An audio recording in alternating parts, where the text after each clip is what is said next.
Hello everyone, this is आकाश आंगराले और आप सभी देख रहे हैं आपका अपना फेवरेट एजुकेशनल प्लेटफॉर्म जिसका नाम है मैग्नेट ब्रेन्स हिंदी मीडियम, जहां पर आपको मिलती है क्वालिटी कंटेंट एजुकेशन बिल्कुल फ्री ऑफ कॉस्ट। मतलब ये कि यहां पर आपको कोई फी नहीं पे करनी है और ना ही किसी प्रकार का कोई रजिस्ट्रेशन करवाना है। हमारा सिर्फ एक ही उद्देश्य है, शिक्षित भारत, विकसित भारत और समृद्ध भारत।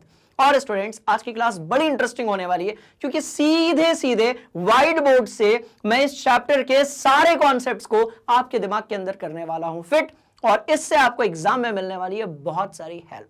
तो बड़े ध्यान से देखिएगा, हम टारगेट कर रहे हैं आनुवंशिकता और जैव विकास को, और आज की क्लास में हम देखेंगे माइंड मैप। मतलब ये कि इस पूरे चैप्टर के अंदर कौन सी ऐसी चीजें हैं जो अपने को दिमाग के अंदर भैया फिट रखनी है और जहां से पूछे जाते हैं क्वेश्चंस। तो बहुत ध्यान से देखिएगा, अध्याय का नाम आनुवंशिकता और जैव विकास, और समझाना क्या है मेरे को, ये समझाना है मेरे को ये कि भैया कैसे जो है यहां से वहां तक की हम लोगों ने जो यात्रा है ना वो तय की है। बात समझ में आ रही है? तो बहुत ध्यान से देखिएगा, इस पूरे चैप्टर के जो कीवर्ड्स हैं, इस पूरे चैप्टर के जो कीवर्ड्स हैं जिसको दिमाग के अंदर हमको फिट रखना है, वो यहां पर ही तो दिए हुए हैं। राइट, इस चैप्टर में मैं आपको सब कुछ पढ़ाऊंगा, सारे कॉन्सेप्ट्स को दिमाग के अंदर करने वाला हूं फिट, वो भी बहुत शानदार तरीके से। ऐसी पूरी कोशिश रहेगी। राइट, तो ध्यान से देखिएगा, पेन, कॉपी, कलम वलम, बॉटल में पानी सब लेकर बैठ जाइए क्योंकि बहुत मजा आने वाला है। ये सारी चीजों को आज हम देखने वाले हैं। तो ध्यान से देखिएगा, हम क्या क्या पढ़ेंगे। सबसे पहले तो हम बात करेंगे कि भाई आनुवंशिकता जो है वो बेसिकली क्या है। साथ में हम ये जानेंगे कि जब कोई जो संतति या संतान पैदा होती है तो उसके लिंग का निर्धारण कैसे होता है। हम ये भी जानेंगे कि एक ऐसी चीज, एक ऐसा जैव अणु जिसके अंदर आनुवंशिक जानकारी जो है वो बनी हुई रहती है, स्टोर रहती है, जिसमें हम पढ़ते हैं डीएनए के बारे में और आरएनए के बारे में। साथ में हम देखेंगे कि भैया जैव विकास यदि होगा तो विकास के जो चरण हैं, बात समझ में आई, वो कितने होंगे, कैसे होंगे, कब होंगे। और हम ये भी देखेंगे कि जो जीवाश्म ईंधन होते हैं बेसिकली वो क्या होते हैं और जो जीवाश्म होते हैं वो क्या होते हैं। साथ में हम ये जानेंगे, इस टॉपिक को तो आप स्किप नहीं कर सकते, मेंडल के वंशागति के नियम। बिल्कुल आपने सही सुना, एक ऐसा नियम जिस पर हमने मटर के पौधे के ऊपर बहुत सारा एक्सपेरिमेंट किया था और वंशागति के जो 3 नियम हैं, राइट, उसको प्रतिपादित किया था। साथ में हम देखेंगे कि भैया मानव विकास जो है वो जैव विकास से कैसे जुड़ा हुआ है, और एक कहानी होने वाली है बड़ी इंटरेस्टिंग। सारी चीजें होने वाली हैं आपके दिमाग के अंदर फिट, और आप सबके जो एक्सप्रेशन है वो मुझे ऐसे ही चाहिए। आप सबके जो एक्सप्रेशन है वो मुझे ऐसे ही चाहिए। तो स्टार्ट करते हैं आज की क्लास और देखते हैं कि इस पूरे चैप्टर के अंदर कौन सी चीजें दी हुई हैं। थोड़ी स्पीड ज्यादा होगी, इसलिए यदि कहीं पर कोई डाउट होगा इंस्टेंट आपको जो है पूछ लेना है कमेंट बॉक्स में। राइट, बोलो यस सर। चलिए भैया, तो धावा बोलते हैं आनुवंशिकता और जैव विकास के तरफ। बहुत ध्यान से देखिए, सबसे पहले हम बात करेंगे परिचय की। क्लियर? तो देखो, आनुवंशिकता और जैव विकास में यदि हम जनन प्रक्रियाओं की बात करें, नए जीवों की बात करें, राइट, तो वो जनक के समान तो होते हैं पर कुछ भिन्न भी होते हैं। अब मैं कह रहा हूं कि भैया यहां पर एक पिता है, आपने कहा ओके सर। फिर मैंने कहा कि अरे सिर्फ नर युग्मक से काम थोड़ी चलेगा, अपने को मादा युग्मक भी चाहिए बाबूजी, मतलब कि यहां पर माता है। आपने कहा ओके सर। अब क्या होगा, तो यहां पर XY जो है वो लिंग निर्धारित करने वाला क्या होगा, आपका गुणसूत्र होगा। ऑन द सेम वे यहां पर भी लिंग निर्धारण करने वाला जो गुणसूत्र है वो XX होगा, और दोनों से जब संतति का निर्माण होगा, राइट, तो वो कुछ भी हो सकता है। अरे भैया वो लड़का भी हो सकता है और जो है वो लड़की भी हो सकती है।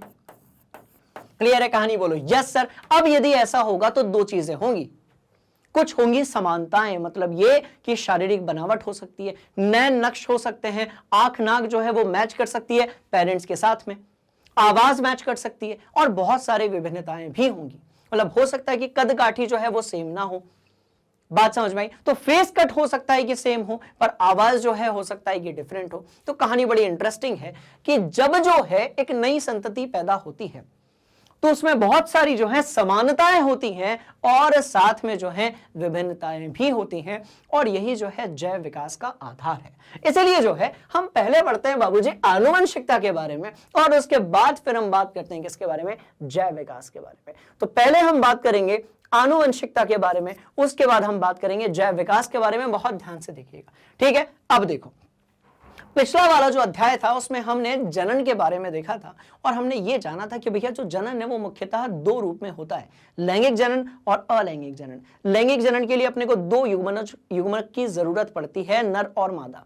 अलैंगिक जो है उसमें सीधे सीधे फोटोकॉपी होती है, क्लोन बनता है, उसमें दो अलग अलग आपको जो है माता पिता की जरूरत नहीं पड़ती है। तो उसके बारे में तो अपन देखा ही था। अब हम ये जानेंगे कि जो विभिन्नताएं हैं वो कहां से आती हैं, लैंगिक प्रजनन से आती हैं। विभिन्नताएं जो हैं वो कहां से आती हैं, लैंगिक प्रजनन से आती है। इसका मतलब ये कि जब इस चैप्टर को हम पढ़ रहे होंगे आनुवंशिकता और जैव विकास, तो इसमें मुख्य रूप से हम फोकस करेंगे भैया किसको, किधर गया, हम फोकस करेंगे किसको, लैंगिक प्रजनन को। क्लियर है कहानी, बोलो यस सर। बड़ी शानदार ये कहानी होने वाली है और देखते हैं कि कौन से पॉइंट्स हैं जिसको हमको दिमाग के अंदर फिट रखना है। यार एक पॉइंट में मिस कर रहा हूं क्या, बिल्कुल नहीं। चलिए, तो सबसे पहला सवाल जिस पर बहुत सारे क्वेश्चंस पूछ लिए जाते हैं कि सर ये बताइए कि जब स्पीशीज जो है उसके अस्तित्व के लिए विभिन्नताओं का महत्व क्या होता है। बहुत ध्यान से देखिएगा। अब एक उदाहरण लेते हैं हम, जीवाणु वाला।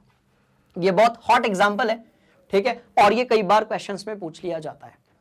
आपको बहुत ध्यान से एक एक कॉन्सेप्ट को जो है सुनना है, क्योंकि मैं सब कुछ आपके दिमाग के अंदर फिट करने वाला हूं। बहुत ध्यान से देखना। चलो, हमने कहा यार जीवाणु है, जीवाणु की अलग अलग स्पीशीज है, मतलब कि प्रजाति है। अच्छा, जीवाणु की जो है अलग अलग प्रकार की स्पीशीज है, यानी कि प्रजाति है। और क्या है, इनकी कुछ ऐसी प्रजाति है जो गर्मी को सहन कर सकती है। आपने कहा ओके सर। अब जीवाणु की कुछ ऐसी प्रजाति है जो गर्मी को सहन कर सकती है, कुछ ऐसी प्रजाति है जो गर्मी को सहन नहीं कर सकती है। अब हम कह रहे हैं भैया कि ग्लोबल वार्मिंग के कारण, वैश्विक जो उष्णता बढ़ रही है उसके कारण क्या हो रहा है ना कि तापमान में वृद्धि हो रही है। अब यदि तापमान में वृद्धि होगी तो कुछ जीवाणु ऐसे होंगे जो गर्मी को सहन कर सकते हैं, वो तो जिंदा रह जाएंगे, बचे रह जाएंगे। पर जो जीवाणु गर्मी को सहन नहीं कर सकते हैं वो तो निपट जाएंगे ना बाबूजी। इसका मतलब ये हुआ कि अलग अलग प्रकार की विभिन्नताएं यदि होंगी तो उससे अस्तित्व जो है वो बना रहता है। सीधी बात ये कि जितनी विभिन्नताएं होंगी उतना अस्तित्व बना रहेगा, क्योंकि विभिन्नताओं के होने से भाई ऑप्शंस बढ़ गए। बात समझ में? जितनी विभिन्नताएं होंगी उतना अस्तित्व जो है वो कैसा होगा, बना रहेगा। बहुत शानदार ये कहानी है। मतलब कि ऐसा है, अलग अलग प्रकार के लोग रहेंगे, राइट। और प्रकृति जब भी कोई आपको चैलेंज करेगी उस टाइम पर अस्तित्व बना रह सकता है, क्योंकि अलग अलग प्रकार की चीजें होंगी तो कुछ बची रह जाएंगी, कुछ खत्म हो जाएंगी। क्लियर है कहानी, बोलो यस सर। और आगे बढ़ेंगे इस कहानी को लेकर। तीन ऐसे टर्म्स जो आपको बहुत कंफ्यूज करते हैं, पर आज के बाद कंफ्यूजन नहीं होगा। तीनों टर्म्स को इंग्लिश और हिंदी में अपनी कॉपी में नोट कीजिए और बढ़ते हैं इसके बाद फिर आगे। Hurry up. चलिए, अब सबसे पहले हम बात करने वाले हैं किसके बारे में, जेनेटिक्स के बारे में, यानी कि आनुवंशिकी के बारे में। लक्षणों के वंशीगत होने और विभिन्नताओं का अध्ययन ही क्या कहलाता है, आनुवंशिकी कहलाता है, राइट। इसको हम लोग इंग्लिश में कहते हैं भैया जेनेटिक्स। क्या बोलेंगे, जेनेटिक्स। हम बात करते हैं आनुवंशिकता यानी कि हेरिडिटी की, हम बात करते हैं आनुवंशिकता यानी कि हेरिडिटी की। और हेरिडिटी का मतलब क्या होता है, बहुत ध्यान से देखिएगा। विभिन्न लक्षणों का पूर्ण विश्वसनीयता के साथ में एक पीढ़ी से दूसरी पीढ़ी में वंशागत होना आनुवंशिकता कहलाता है। इसका मतलब ये कि जब किसी संतान या संतति को उसके माता पिता से लक्षण जो हैं वो पीढ़ी दर पीढ़ी प्राप्त होते जाते हैं, राइट, तो उसको हम कहते हैं आनुवंशिकता या फिर हेरिडिटी। साथ में यदि हम बात करेंगे विभिन्नता यानी कि वेरिएशन की, तो हम सब जानते हैं कि भैया एक स्पीशीज यानी कि जो है भैया प्रजाति, किसकी बात करेंगे, प्रजाति। एक प्रजाति के विभिन्न जीवों के शारीरिक अभिकल्प यानी कि डिजाइन और डीएनए में अंतर विभिन्नता कहलाता है। बात समझ में आ गई, बोलो यस सर। एक और बड़ा इंपॉर्टेंट टर्म है जिसकी तरफ मैं आप लोगों का ध्यान आकर्षित करना चाहूंगा, वंशागत लक्षण यानी कि इनहेरिटेड ट्रेस। बात समझ में आ रही है। और ये क्या होगा, ऐसे लक्षण जो किसी स्पीशीज के अपने आधारभूत लक्षणों के साथ साथ कुछ विशेष लक्षण जो उसके जनक से वंशानुगत होते हैं या वंशागति से प्राप्त होते हैं। क्या एग्जाम्पल है इसका, बहुत बढ़िया एग्जाम्पल है। अपने अपने कान देखो। अब जितने लोग अपने कान देख रहे होंगे ना यहां पर, और इस बात को उसी कान से सुनो अच्छे से, बहुत इंपॉर्टेंट चीज है। ये जो कान आप यहां पर देख रहे होगे ना भैया, किसी किसी के इसमें गैप ही नहीं होगा, मेरे में तो थोड़ा गैप दिख रहा है, किसी किसी के सीधे डायरेक्टली कनेक्टेड होंगे। तो ये लक्षण जो है वो हमें किससे मिलते हैं भैया? अपने पेरेंट्स से, यानी कि पालकों से मिलते हैं। हम बात करेंगे मेंडल के प्रयोग के बारे में और वंशागत नियमों के प्रतिपादन में योगदान कैसे इन्होंने दिया, इसके बारे में हम बात करेंगे। और यदि इस टॉपिक की हम बात करते हैं ना तो ये है हॉट टॉपिक। ये कौन सी चीज है? आप बोलोगे सर ये है हॉट टॉपिक। बात समझ में आ गई? बोले यस सर। तो भैया ये जो चीज है ये इस टॉपिक का, चैप्टर का कैसा है? हॉट टॉपिक है। और यहां से पूछे जाते हैं बहुत सारे क्वेश्चंस। क्यों पूछे जाते हैं? बहुत ध्यान से देखिएगा। देखो बेसिकली ना, जब आप वंशागति के नियम की बात करते हो, आनुवंशिकता की बात करते हो, तो उसमें जो क्या बोल सकते हैं, मतलब उस पर्टिकुलर फील्ड के जो दिग्गज है ना, हीरो है ना, वो है हमारे मेंडल अंकल। क्यों है? ध्यान से देखना। मेंडल अंकल को आनुवंशिकी विज्ञान का जनक कहा जाता है। उन्होंने अपने प्रयोग के लिए मटर के पौधे को चुना। सवाल पैदा होता है कि सर मटर के पौधे को ही क्यों चुना है? तो बहुत ध्यान से देखिएगा। मटर का एक पौधा जो है वो 1 वर्षीय होता है और बहुत कम समय में इसका जीवन काल समाप्त हो जाता है। मतलब ये कि इस पर रिसर्च करना बहुत आसान है, इंसानों पर तो कर ही नहीं सकते। तकरीबन 18 से 20 साल लगता है दूसरी पीढ़ी को आने में, और आप यदि रिसर्च करते रहोगे तो आप बुढ़िया जाओगे, पर अच्छे से आप रिसर्च कंप्लीट ही नहीं कर पाओगे इंसानों के ऊपर। बात समझ में? तो मटर के पौधे को बहुत आसानी से आप उस पर रिसर्च कर सकते हो। दूसरा है, इसमें अलग अलग प्रकार के जो लक्षण हैं वो स्थूल रूप से यानी कि बड़े बड़े रूप से दिखाई देते हैं, जिससे कि रिसर्च करना बहुत आसान हो जाता है। ध्यान से देखिएगा, जैसे कि गोल या झुर्रीदार बीज, जैसे कि लंबे बौने पौधे। भैया 7 ऐसे तरीके हैं, 7 ऐसे गुणधर्म हैं मटर के पौधे को, जिसको लेकर आप जो है एक्सपेरिमेंट कर सकते हो। जैसे कि लंबा पौधा और बौना पौधा, जब दोनों को आपस में संकर कराया तो क्या मिला? तो F1 पीढ़ी मिली। सारे पौधे जो थे वो कैसे थे? लंबे थे। इसको भी अपन डीप में समझने की पूरी कोशिश करेंगे। राइट बोलो यस सर। आइए तो लक्षणों में जो वंशागति के नियम होते हैं, राइट, बहुत ध्यान से देखिएगा। मानव में लक्षणों की वंशागति के नियम होते हैं वो इस बात पर आधारित होते हैं कि माता पिता दोनों ही समान मात्रा में आनुवंशिक पदार्थ को संतति यानी कि संतान यानी कि शिशु में स्थानांतरित कर देते हैं। राइट, और ऐसे जो नियम होते ऐसे जो नियम होते हैं उसको हम बोलते हैं वंशागति के नियम। प्रत्येक लक्षण के लिए प्रत्येक संतति में 2 विकल्प होते हैं, और कैसे होते हैं बताते हैं। बात समझ में आ गई? पहले हम थोड़ा सा मटर के पौधे पर फोकस करते हैं, जहां से कहानी और भी ज्यादा इंटरेस्टिंग हो जाएगी। आओ, मटर का पौधा, हाउ ठीक है, मटर मटर मटर का पौधा, ठीक है, ठंडियों का दिन है,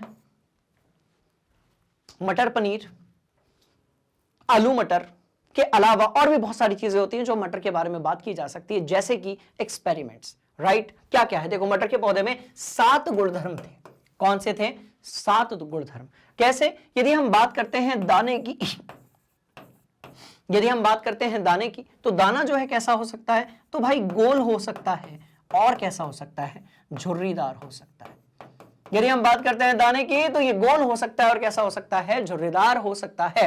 राइट, इंटरेस्ट में झुर्रीदार वाले को खाने में बिल्कुल मजा नहीं आता, गोल वाला मस्त लगता है, एकदम स्वादिष्ट, गर्दा उड़ाने वाला। राइट, यदि हम बात करते हैं दाने की, तो गोल और झुर्रीदार हो सकता है। अरे भैया, हरा और पीला भी तो हो सकता है। बात समझ में? यदि हम बात करते हैं इसकी फली की, यदि हम बात करते हैं किसकी? इसकी फली की। राइट, तो इसमें भी 2 चीजें हो सकती हैं। एक तो ये हरी हो सकती है, बोलो यस सर, या फिर ये पीली हो सकती है। 2 तरीके से इसकी फली हो सकती है। यदि हम इसके आकार की बात करें तो ये चपटी हो सकती है। राइट, ये चपटी हो सकती है, या फिर ये झुर्रीदार हो सकती है। ये जो है चपटी हो सकती है या फिर झुर्रीदार हो सकती है। क्लियर है कहानी? 4 फीचर्स आपको दिख गए, 3 और अपने को बनाने। यदि हम बात करें लंबाई की, यदि हम बात करें तो जो पौधा है, राइट, वो लंबा हो सकता है और हरा हो सकता है। यदि हम बात करें फूल की, तो वो सफेद हो सकता है और बैंगनी हो सकता है। फूल बोले तो कौन सा वाला? अरे हिंदी वाला रे भैया। राइट, और यदि हम बात करें फूल की, तो ये जो फूल है ये या तो बैगनी हो सकता है या फिर ये सफेद हो सकता है। आपने कहा ओके सर, तो ये बैगनी हो सकता है या फिर ये जो है ना बाबूजी ये सफेद हो सकता है। आपने कहा ओके सर। कितने हो गए? 1 2 3 4 5 6। और यदि हम बात करें, ठीक है, तो जहां पर फूल आया है, मतलब फूल की स्थिति की यदि हम बात करें तो भैया फूल की जो स्थिति है वो दो तरीके से हो सकती है, या तो अक्षीय हो सकती है, अक्षीय अक्षीय अक्षीय हो सकती है, या फिर बिना अक्ष के हो सकती है। मतलब प्रतान जो है वो दूसरे तरफ भी हो सकता है। बात समझ में आ गई? बोलो यस सर। सिंपल ये कहानी है। तो भैया ये 7 वो तरीके हैं जिस पर मेंडल अंकल ने रिसर्च की और वंशागति के नियम जो थे उसका प्रतिपादन किया। एक तगड़ा वाला स्क्रीनशॉट हो जाए।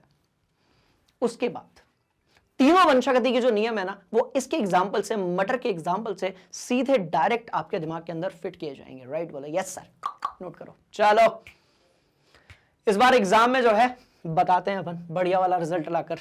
बिल्कुल भी घबराने वाली जरूरत बिल्कुल भी नहीं है। राइट, चलिए अब लक्षणों से इस कहानी को समझने की हम लोग कोशिश करते हैं। ध्यान से देखना कि कैसे होगा। बहुत आसान है, मैं कह रहा हूं, मतलब बहुत ही ज्यादा आसान है भाई, बहुत ही ज्यादा आसान है। राइट बोलो यस सर। अब हमने क्या किया, एक लंबा पौधा लिया। अच्छा, हमने जो है एक लंबा पौधा लिया, बोलो यस सर। और हमने एक बौना पौधा लिया। किसका? अरे मटर का यार। ठीक है, हमने एक लंबा पौधा लिया और एक जो है बौना पौधा लिया। किसका लिया? तो मटर का लिया। क्लियर है? बोलो यस सर। एक लंबा पौधा और एक बौना पौधा लिया बाबूजी। किसका? तो भैया मटर का लिया। अब लंबा पौधा जो है उसके जीन क्या होंगे? अरे टीटी होंगे। और बौने पौधे के क्या होंगे? स्मॉल टी होंगे। हमने दोनों के बीच में क्रॉस कराया। राइट, अब हमको 4 ऑप्शंस मिले। हमको 4 ऑप्शंस मिले। कौन से? तो ध्यान से देखिएगा, टी टी, फिर टी टी, फिर टी टी, फिर टी टी। ये ठीक है? आपने कहा हाँ सर यही 4 ऑप्शंस मिले। कैसे मिलेंगे? अरे उधर वाला टी इनमें से 1 बाय 1, ये वाला टी इनमें से 1 बाय 1।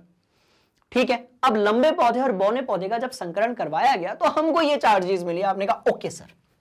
अब आप मुझे एक बात बताओ, ये पहली पीढ़ी हुई ना मटर के पौधे की, ये कौन सी पीढ़ी हुई? आपने कहा सर देखो पहली पीढ़ी हुई, बात खत्म करते हैं। ठीक है, चलिए भैया, तो ये हो गई पहली पीढ़ी।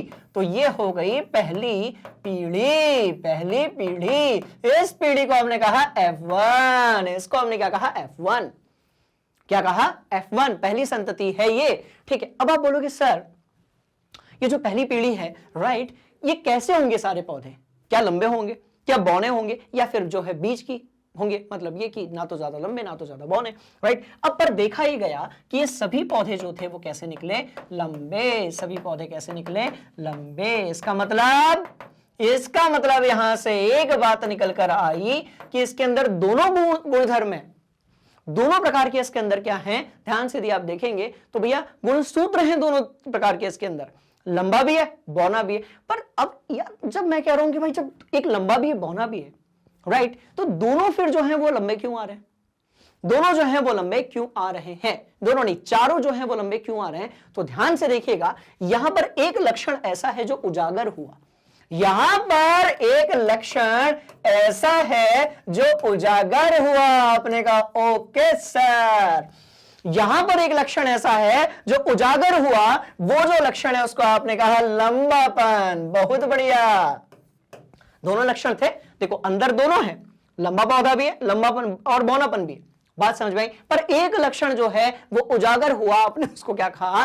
लंबापन। और एक लक्षण जो है वो इसके अंदर छिप गया। एक लक्षण जो है वो इसके अंदर छिप गया और इसको आपने क्या कहा? बौनापन। बहुत बढ़िया। तो आपने कहा सर ये तो ठीक है, इसमें क्या गलत है? मतलब बढ़िया चीज है। तो उजागर होने वाला जो लक्षण है ना बाबूजी, राइट, इसको हम बोलेंगे प्रभावी लक्षण। तो इसको हम क्या बोलेंगे? प्रभावी लक्षण। और जो छिपा हुआ लक्षण है उसको हम बोलेंगे अप्रभावी लक्षण। मतलब ये कि वजनदारी जो है वो किसकी दिखी? लंबेपन की। बात समझ में? है दोनों उसके अंदर, पर यदि हम उसको देख रहे हैं भौतिक रूप से, सारे पौधे जो निकले वो कैसे निकले? लंबे निकले। मतलब ये कि जो प्रभावी लक्षण है वो क्या होगा? आपका लंबापन। अप्रभावी लक्षण जो है वो क्या होगा? बौनापन। और यहां से निकल कर आया प्रभाविता का नियम, जिसको हम कहते हैं मेंडल अंकल का वंशागति का पहला वाला नियम। क्लियर है कहानी? बोलो यस सर। बहुत शानदार, नोट करो। ठीक, तो प्रभावी लक्षण अपने को पता चला, अप्रभावी लक्षण भी अपने को पता चला। यहां तक ठीक है, जिंदगी बढ़िया चल रही है। तो यहां से निकल कर आया प्रभाविता का नियम। और वो क्या था, बहुत ध्यान से देखिएगा कि देखो F1 पीढ़ी थी, F1 पीढ़ी थी, तो यहां से निकल कर आया कि माता पिता के वे वंशानुगत लक्षण जो संतान में दिखाई देते हैं, जो संतान में दिखाई देते हैं वो प्रभावी हैं, जो छिपे रहते हैं वो अप्रभावी है। खेल खत्म। राइट बोला यस सर। मतलब ये कि जब आप F1 पौधे की बात करोगे तो जो टी लक्षण था, टी था ना, अरे देखो इधर तो लिखा है यार, काहे घबराते हो बाबू, ये लो टी लक्षण जो है वो प्रभावी था। और यदि हम बात करेंगे तो जो छुटकू टी था F1 पीढ़ी में वो अप्रभावी लक्षण था। तो जो उजागर हो गया वो प्रभावी, जो छिपा रह गया वो अप्रभावी। सिंपल सी कहानी नोट किया जाए। Hurry up. ठीक है जी, अब कोई दिक्कत, सवाल ही नहीं पैदा होता, दिक्कत तो होने ही नहीं देंगे। अब हम बात करेंगे जीनोटाइप और फिनोटाइप की। इसके लिए इसको अपने को क्या करना पड़ेगा, F2 पीढ़ी पर जाना पड़ेगा। चलो आओ चलते हैं, ये ठीक है, यहां तक जिंदगी बहुत बढ़िया चल रही है। अब हम चलते हैं F2 पीढ़ी की तरफ। अब ये क्या होती है, अरे भैया F1 पीढ़ी जो है, अब इनमें से किसी दो का आप संकरण करवा दो, इनमें से किसी दो का आप क्या करा दो, क्रॉस करा दो। एक संकर कराना है अपने को, क्या कराना है, एक संकर क्रॉस कराना है। ओके करवाएंगे पक्का, चलो करवाते हैं। ये ठीक है, ठीक है, चलो आओ करवाते हैं। तो मैंने कहा मेरे पास जो है एक लंबा पौधा है और ये जो है, ध्यान से देखना, ये कैसे हैं दोनों, लंबे ही तो पौधे हैं यार, देखो ना लंबे ही तो पौधे हैं भैया। अब ये F1 पीढ़ी में जो दो मिले, देखो यहां पर ये पालक थे, ये संतति थी। अब संतति जो है वो खुद आपस में क्या करेगी, संकरण करेगी और पालक बन जाएगी। तो अब जो अगली पीढ़ी आएगी उसको F1 थोड़ी बोलोगे, उसको क्या बोलोगे, F2 बोलोगे। राइट बोला यस सर। तो अब क्या करेंगे, इसका इसके साथ अपन क्रॉस करवा देते हैं। किसने करवाया, मेंडल अंकल ने। कैसे करवाया, बहुत ध्यान से देखिएगा। अरे मैं कह रहा हूं मेरे पास एक लंबा दिखने वाला पौधा है जिसको है टीटी, क्रॉस मैंने कराया टीटी के बीच में, और ये दोनों कौन से हैं, तो आपने कहा सर F1 पीढ़ी। भैया सुनो, स्पीड मेरी थोड़ी सी ज्यादा है क्योंकि लगभग मुझे कुछ मिनट के अंदर सारे कॉन्सेप्ट्स आपके दिमाग के अंदर फिट करने, इसलिए थोड़ा जो है ध्यान बनाए रखिएगा, ठीक है। और यदि कहीं स्पीड बहुत कम हो जाती है या बढ़ जाती है या किसी टॉपिक में कोई भी दिक्कत आती है बेटा, तो प्लीज कमेंट बॉक्स में जाकर अपना जो भी डाउट है उसे आप पूछ सकते हैं। क्लियर है कहानी, बोले यस सर। चलिए, तो टी क्रॉस टीटी अपन ने किया और इसको हमने कहा F1 पीढ़ी। इसको हमने कौन सी चीज कही, F1 पीढ़ी। संकरण जब हमने कराया तो हमने कहा एक संकर, हमने कहा एक संकर संकरण, क्या कहा, एक संकर संकरण। ठीक है, आपने कहा डन सर, कोई दिक्कत नहीं, देख लेंगे, निपटा देंगे। ठीक है, कैसे, देखो देखो अब सीधे सीधे अपने को मैथ्स लगानी है। आपको पता है जो मेंडल सर थे ना, इनको मैथ्स में तगड़ा वाला इंटरेस्ट था। जनरली बायोलॉजी वालों के साथ ऐसा होता नहीं है, बात समझ में आई, पर इनको मैथ्स में इतना तगड़ा इंटरेस्ट था, ये हर चीज को मैथमेटिक्स की हेल्प से बताते थे। पर इनके साथ वाले जो बायोलॉजिस्ट थे उनको ये बड़ा नागवार गुजरता था, और कई बार उन्होंने इनका बायकॉट करने की भी कोशिश की, पर जो नॉलेज और कॉन्सेप्ट होता है उसको आप छुपा नहीं सकते। बात समझ में आई, बोला यस सर। चलो भैया अपन कराते हैं क्रॉस, चलो आओ मेरे साथ साथ क्रॉस करते हैं। हाँ जी, कैपिटल टी के साथ कैपिटल टी, पहला ये मिला ना, कैपिटल टी कैपिटल टी। अब कैपिटल टी के साथ स्मॉल टी कैपिटल टी, और फिर जो है स्मॉल टी और स्मॉल टी मिल गया। ये ठीक है, खुश हो, बोलो यस सर। अब ये जब मिला, अब 1 मिनट पहले हमने पढ़ा प्रभाविता का लक्षण, ठीक है। अब प्रभाविता का लक्षण जब हमने पढ़ा, प्रभावी लक्षण के बारे में हमने पढ़ा, तो पहले में दोनों कैपिटल टी हैं। इसका मतलब ये क्या होगा, बहुत ध्यान से देखिएगा, इसका मतलब होगा ये जो पौधा है ये शुद्ध लंबा होगा कि नहीं होगा, जल्दी बताओ। और ये दोनों जो पौधे हैं, राइट, ये अशुद्ध लंबे होंगे, लंबे तो होंगे पर अशुद्ध होंगे। अब आप बोले सर अशुद्ध काहे, अरे भैया क्योंकि इसके अंदर दो अलग अलग प्रकार के जीन हैं, इसके अंदर दो अलग अलग प्रकार के गुणसूत्र हैं, तो अब लंबे तो होंगे पर कैसे होंगे, अशुद्ध होंगे। और बढ़ते हैं आगे, आ जाओ। और ये कैसा होगा, तो ये होगा शुद्ध बौना, शुद्ध बौना, ठीक है, कोई दिक्कत, पहले ये देख लो, हो ही नहीं सकती दिक्कत, कॉन्सेप्ट ही तगड़ा क्लियर करेंगे अपन, ठीक है जी। चलो, तो मैंने कहा ये अशुद्ध, ये शुद्ध लंबा है, और ये दोनों लंबे तो हैं पर अशुद्ध हैं क्योंकि अलग अलग प्रकार के गुणसूत्र हैं। और ये वाला जो है ये शुद्ध बौना पौधा है।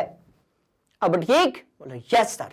अब आपने कहा सर ये कौन सी पीढ़ी होगी, है दूसरी पीढ़ी होगी, इसको हमने कहा F2 पीढ़ी। अच्छा जी, अब एक बात बताओ, भौतिक लक्षण के आधार पर यदि हम देखें, राइट, चलो सबसे पहले हम बात करते हैं किसके बारे में, भौतिक लक्षण। भौतिक लक्षण कि कैसे वो दिख रहे हैं।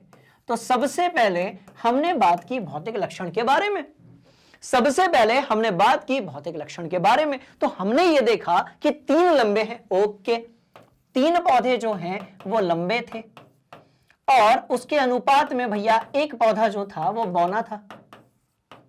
बात समझ में आई? तो 3 पौधे आपके लंबे थे और एक पौधा जो था वो कैसा था, बौना था। आपने कहा सर अनुपात सही है, बिल्कुल सही है, 3 लंबे पौधे और एक जो है बौना पौधा है और भौतिक लक्षण हमने बना लिए। तो आपने कहा सर ये तो बहुत सिंपल है, ये तो बहुत ज्यादा सिंपल है पहचानना, क्योंकि जो कैपिटल टी है वो प्रभावी लक्षण है, स्मॉल डी जो है वो कैसा है, अप्रभावी लक्षण है। आपने कहा सर 3 लंबे एक बौना, ओके, लॉक किया जाए, कर दिया लॉक।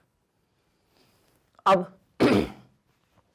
ये तो हो गया कॉन्सेप्ट, समझ में आ गया। अब इसको बायोलॉजी में कैसे कन्वर्ट करेंगे, बहुत ध्यान से देखना। इसी को अपन कहते हैं फिनोटाइप। क्या बोलेंगे, तो यही हो जाएगा फिनोटाइप। यही क्या हो जाएगा, फिनोटाइप, राइट। जब हम भौतिक स्वरूप देखते हैं कि कैसे वो हमें जो है दिखता है, कैसे प्रतीत होता है, जब हम इस चीज को देखते हैं तो हमको मिला क्या, फिनोटाइप। क्या मिला, फिनोटाइप, ठीक है। तो भौतिक लक्षण के आधार पर अपने को मिला फिनोटाइप। हम एक काम करते हैं, इस कहानी को थोड़ा और आगे लेकर चलते हैं, बहुत ध्यान से देखिएगा। अब जो है हम जीन के आधार पर देखेंगे, बात समझ में आई? तो फिनोटाइप जो है वो क्या हो जाएगा, बहुत ध्यान से देखिएगा, 3:1। तो फिनोटाइप हो गया बाबूजी 3:1। बहुत सिंपल सी एक कहानी है जो मुझे आप लोगों को सुनानी है। अब हम क्या करते हैं, जीन के आधार पे देखते हैं। चलो चलो चलो, इस कहानी को आगे लेकर चलते हैं और इसको हम जीन के आधार पर देखते हैं। कैसे देखेंगे, बहुत ध्यान से देखिएगा। हमने कहा भैया शुद्ध लंबा पौधा, आपने कहा ओके सर, कितने, एक। हमने कहा अशुद्ध लंबा पौधा, ठीक है। देखो ना, इस पूरे में एक प्रकार का जीन, इसमें एक प्रकार का जीन, इसमें एक प्रकार का जीन और यहां पर एक प्रकार का जीन। तो 3 प्रकार के जीन मिले ना बाबूजी अपने को, बोलो यस सर। तो अशुद्ध लंबे पौधे कितने, तो आपने कहा सर 2। फिर हमने कहा शुद्ध बौना पौधा, चलो शुद्ध बौना पौधा, ठीक है। तो ये कितना मिला, तो ये अपने को 1 मिला। आपने कहा ओके सर, बहुत सही चल रहा है। तो जीन के आधार पर जब हमने देखने की कोशिश की, जब हमने एकदम अंदर की बात जानने की कोशिश की, तो हमको मिला कि यहां पर एक पौधा, यहां पर 1, यहां पर 2, यहां पर 1। हमने कहा सुनो, सबसे पहले गोला लगाओ, चलो आओ। गोला लगाया, ये लगाया गोला, पहला गोला, दूसरा गोला, तीसरा गोला, कौन दिक्कत। अब हमने कहा जीन के आधार पर जो डिवीजन होगा, हमने कहा भैया जीन के आधार पर जो भी अनुपात होगा उसको हम एक नया नाम देंगे, और हमने उसको एक नया नाम दिया जीनोटाइप। क्या नाम दिया बाबूजी, तो उसको हमने एक नया नाम दिया, and that is what, genotype. अब ठीक, आपने कहा हाँ सर, अब बात कुछ जो है सेट हो गई। तो ये कहलाया क्या, जीनोटाइप। ये जो है ये क्या कहलाया, तो बाबूजी ये कहलाया जीनोटाइप। तो जीनोटाइप जो है वो यहां पर क्या होगा, 1:2:1। अब ठीक है, तो जीनोटाइप होगा जीन के आधार पर अंदर की बात। जीनोटाइप बोले तो एकदम अंदर की बात, जीन के आधार पर। फिनोटाइप यदि हम बोलेंगे तो भैया ऊपर ऊपर की बात, भौतिक लक्षण के आधार पर। खेल यहीं पर कैसा हो गया, खत्म। तो आज के बाद मेरे जितने भी स्टूडेंट्स या व्यूअर्स यहां देख रहे हैं, उनमें से किसी को भी फिनोटाइप या फिर जीनोटाइप जो है उसमें कोई भी दिक्कत नहीं आनी चाहिए। नोट किया जाए, हरी अप, ठीक है, पक्का। तो जो लक्षण दिखते हैं अपने को वो फिनोटाइप है, जो अपने को नहीं दिखते अंदर छुपे हुए होते हैं जीन में, गुणसूत्र में, उसको हम कहते हैं जीनोटाइप। टीपो रे बाबा, हरी अप, ठीक। अब थोड़ी डेफिनेशन हो जाए यार, तो समझ ही लिया अब तो कॉन्सेप्ट। हाँ जी, आओ करते हैं इस कॉन्सेप्ट को।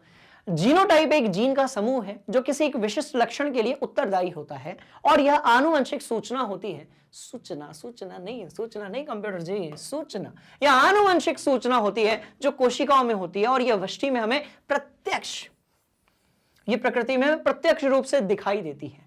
बात समझ में आ रही है। और ये 2 एलीज के बीच की निहित सूचनाएं होती है जिन्हें निरीक्षण द्वारा देखा नहीं जा सकता, बल्कि जैविक परीक्षण से पता लगाया जा सकता है। क्लियर है कहानी? बोलो यस सर।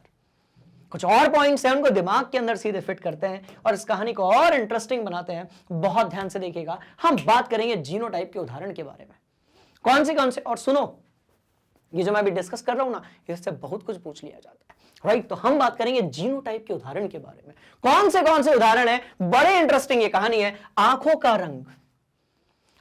रंग, बालों का रंग, लंबाई और आनुवंशिक बीमारियों के लिए जो भी उत्तरदायी जीन होता है उसे हम क्या कहते हैं? जीनोटाइप। क्या कहते हैं?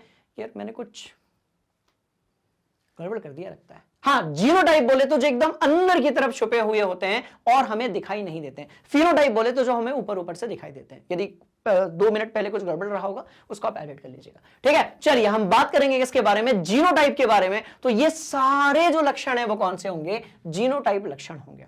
और जीनोटाइप में यदि आप बदलाव करना चाहते हो, जीनोटाइप में यदि आप बदलाव करना चाहते हो, राइट बोलो यस सर, तो उसके लिए आपको क्या करना पड़ेगा? 3 तरीके हैं, बहुत इंटरेस्टिंग। पहला, जीन या गुणसूत्रों में परिवर्तन कर दीजिए, जीन या गुणसूत्रों में परिवर्तन कर दीजिए, या फिर जीनों का पुनः संयोजन कर दीजिए। जीन या गुणसूत्र में परिवर्तन कर दीजिए, या फिर जीन का पुनः संयोजन कर दीजिए, या फिर जीनों का जो संकरण है आपस में वो कर दीजिए। संकरण बोले तो क्रॉस कराना, ठीक है जी? आ जाओ, अब जीनोटाइप हो गया। अब बात करेंगे किसकी? फिनोटाइप की। जो दिखता है ऊपर ऊपर से, जो भौतिक स्वरूप है उसको हम लोग क्या बोलेंगे? फिनोटाइप। तो बहुत ध्यान से देखिएगा। दृश्य एवं व्यक्त लक्षणों में जो किसी जीव में दिखाई देता है उसको हम बोलते हैं क्या? जीनोटाइप। यार यार यार यार, यार जीनोटाइप, अच्छा सॉरी, आगे बढ़ते हैं। दृश्य और व्यक्त लक्षणों में जो किसी जीव में दिखाई देता है, जो जीनोटाइप पर निर्भर करता है, जो जीनोटाइप पर क्या करता है? निर्भर करता है। कैसे समझेंगे इसको? बहुत ध्यान से देखिएगा। ये देखो, ये देखो, capital T capital T capital T, मतलब यदि कैपिटल टी है तो भाई लंबा होगा, शुद्ध होगा, अशुद्ध होगा, अलग कहानी। पर कैसा होगा? पौधा लंबा होगा। यदि दोनों स्मॉल टी है, पौधा जो है वो कैसा हो जाएगा? बौना हो जाएगा।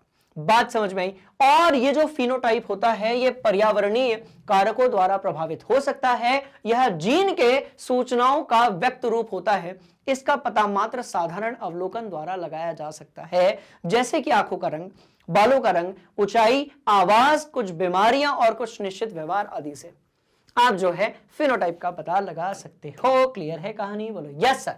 ठीक, चलो अब आप बोलोगे सर मेंडल द्वारा लिए गए मटर के जो कुल लक्षण थे, राइट, वो कौन से थे? तो अभी हमने 7 लक्षण के बारे में बात की थी। किधर गए रे बाबा? निकालो उनको बाहर। ये भी नहीं,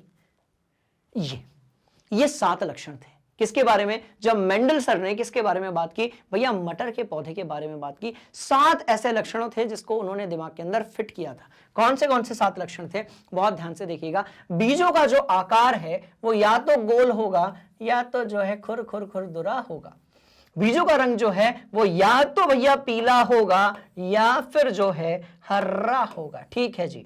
फूलों का रंग या तो बैगनी होगा या फिर जो है सफेद होगा। ये सफेद से गोला बना दिया, देख लेना, ठीक है। फली का जो आकार है वो या तो चौड़ा होगा या फिर जो है भरा हुआ होगा। बोला यस सर। या तो चौड़ा होगा या तो भरा हुआ होगा। फली का रंग या तो हरा होगा या फिर पीला होगा। फूलों की स्थिति और तने की ऊंचाई से भी हम बता सकते हैं, राइट। सिंपल सी कहानी, नोट कर लो। सॉरी, पक्का? बोला यस सर। बढ़ेंगे आगे, चलिए आइए। हाँ जी, अब इन सब में कुछ है प्रभावी लक्षण और कुछ कैसे हैं भैया? अप्रभावी लक्षण हैं। तो ध्यान से देखिएगा, ये प्रभावी लक्षण जो होते हैं वो प्रभाविता का जो नियम होता है, बात समझ में आ रही है, उसको फॉलो करते हैं, जिसको हम बोलते हैं एक संकर संकरण में मिलने वाले नियम। तो प्रभावी लक्षण कौन से हैं? तो आकार के हिसाब से गोल, पीला, रंग के हिसाब से, बीजों के रंग के हिसाब से पीला, फूलों के रंग के हिसाब से बैगनी, फली के आकार के हिसाब से चौड़ा और भरा हुआ, फली का रंग हरा, और यदि फूलों की स्थिति की बात करेंगे तो एक्सियल। अब बोलोगे सर एक्सियल क्या होता है? अरे अक्षीय। एक्सिस यानी क्या होता है? अक्ष होता है, राइट। तो अक्षीय जो है स्थिति होगी प्रभावी लक्षण, और टर्मिनल जो है वो आपकी कैसी होगी? अप्रभावी। तने की ऊंचाई की यदि हम बात करेंगे तो लंबा तना यदि है तो इसको हम प्रभावी बोलेंगे, और यदि बौना तना है तो इसको हम अप्रभावी लक्षण में काउंट करेंगे, ठीक है। चलिए और आगे बढ़ते हैं इस कहानी को लेकर, आइए। अब हम बात करते हैं एकल संकरण के बारे में। मोनोहाइब्रिड क्रॉस के बारे में। तो ध्यान से देखिएगा, एकल संकरण और द्विसंकरण दोनों से पूछे जाते हैं क्वेश्चंस, और अभी पूरी कहानी दिमाग के अंदर फिट कर रहा हूं, राइट। तो देखो इसमें ना अपन एकल लक्षण लेंगे।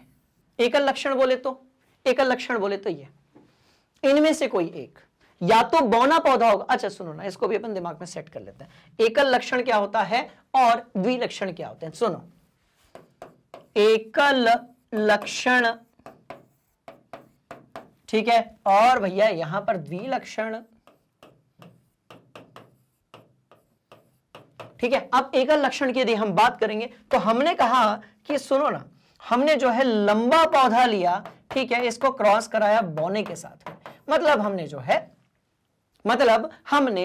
है क्या किया, एक एक लक्षण को किया। हमने लंबा पौधा लिया, हमने इसको बौने के साथ क्रॉस कराया, मतलब हमने टीटी लिया, और बौना जो था वो आपका क्या था, टीटी था। दोनों को जब क्रॉस कराया तो भैया T T T T T T T T, सही है, बोलो यस सर। तो ये अपने को एकल लक्षण वाला मिला।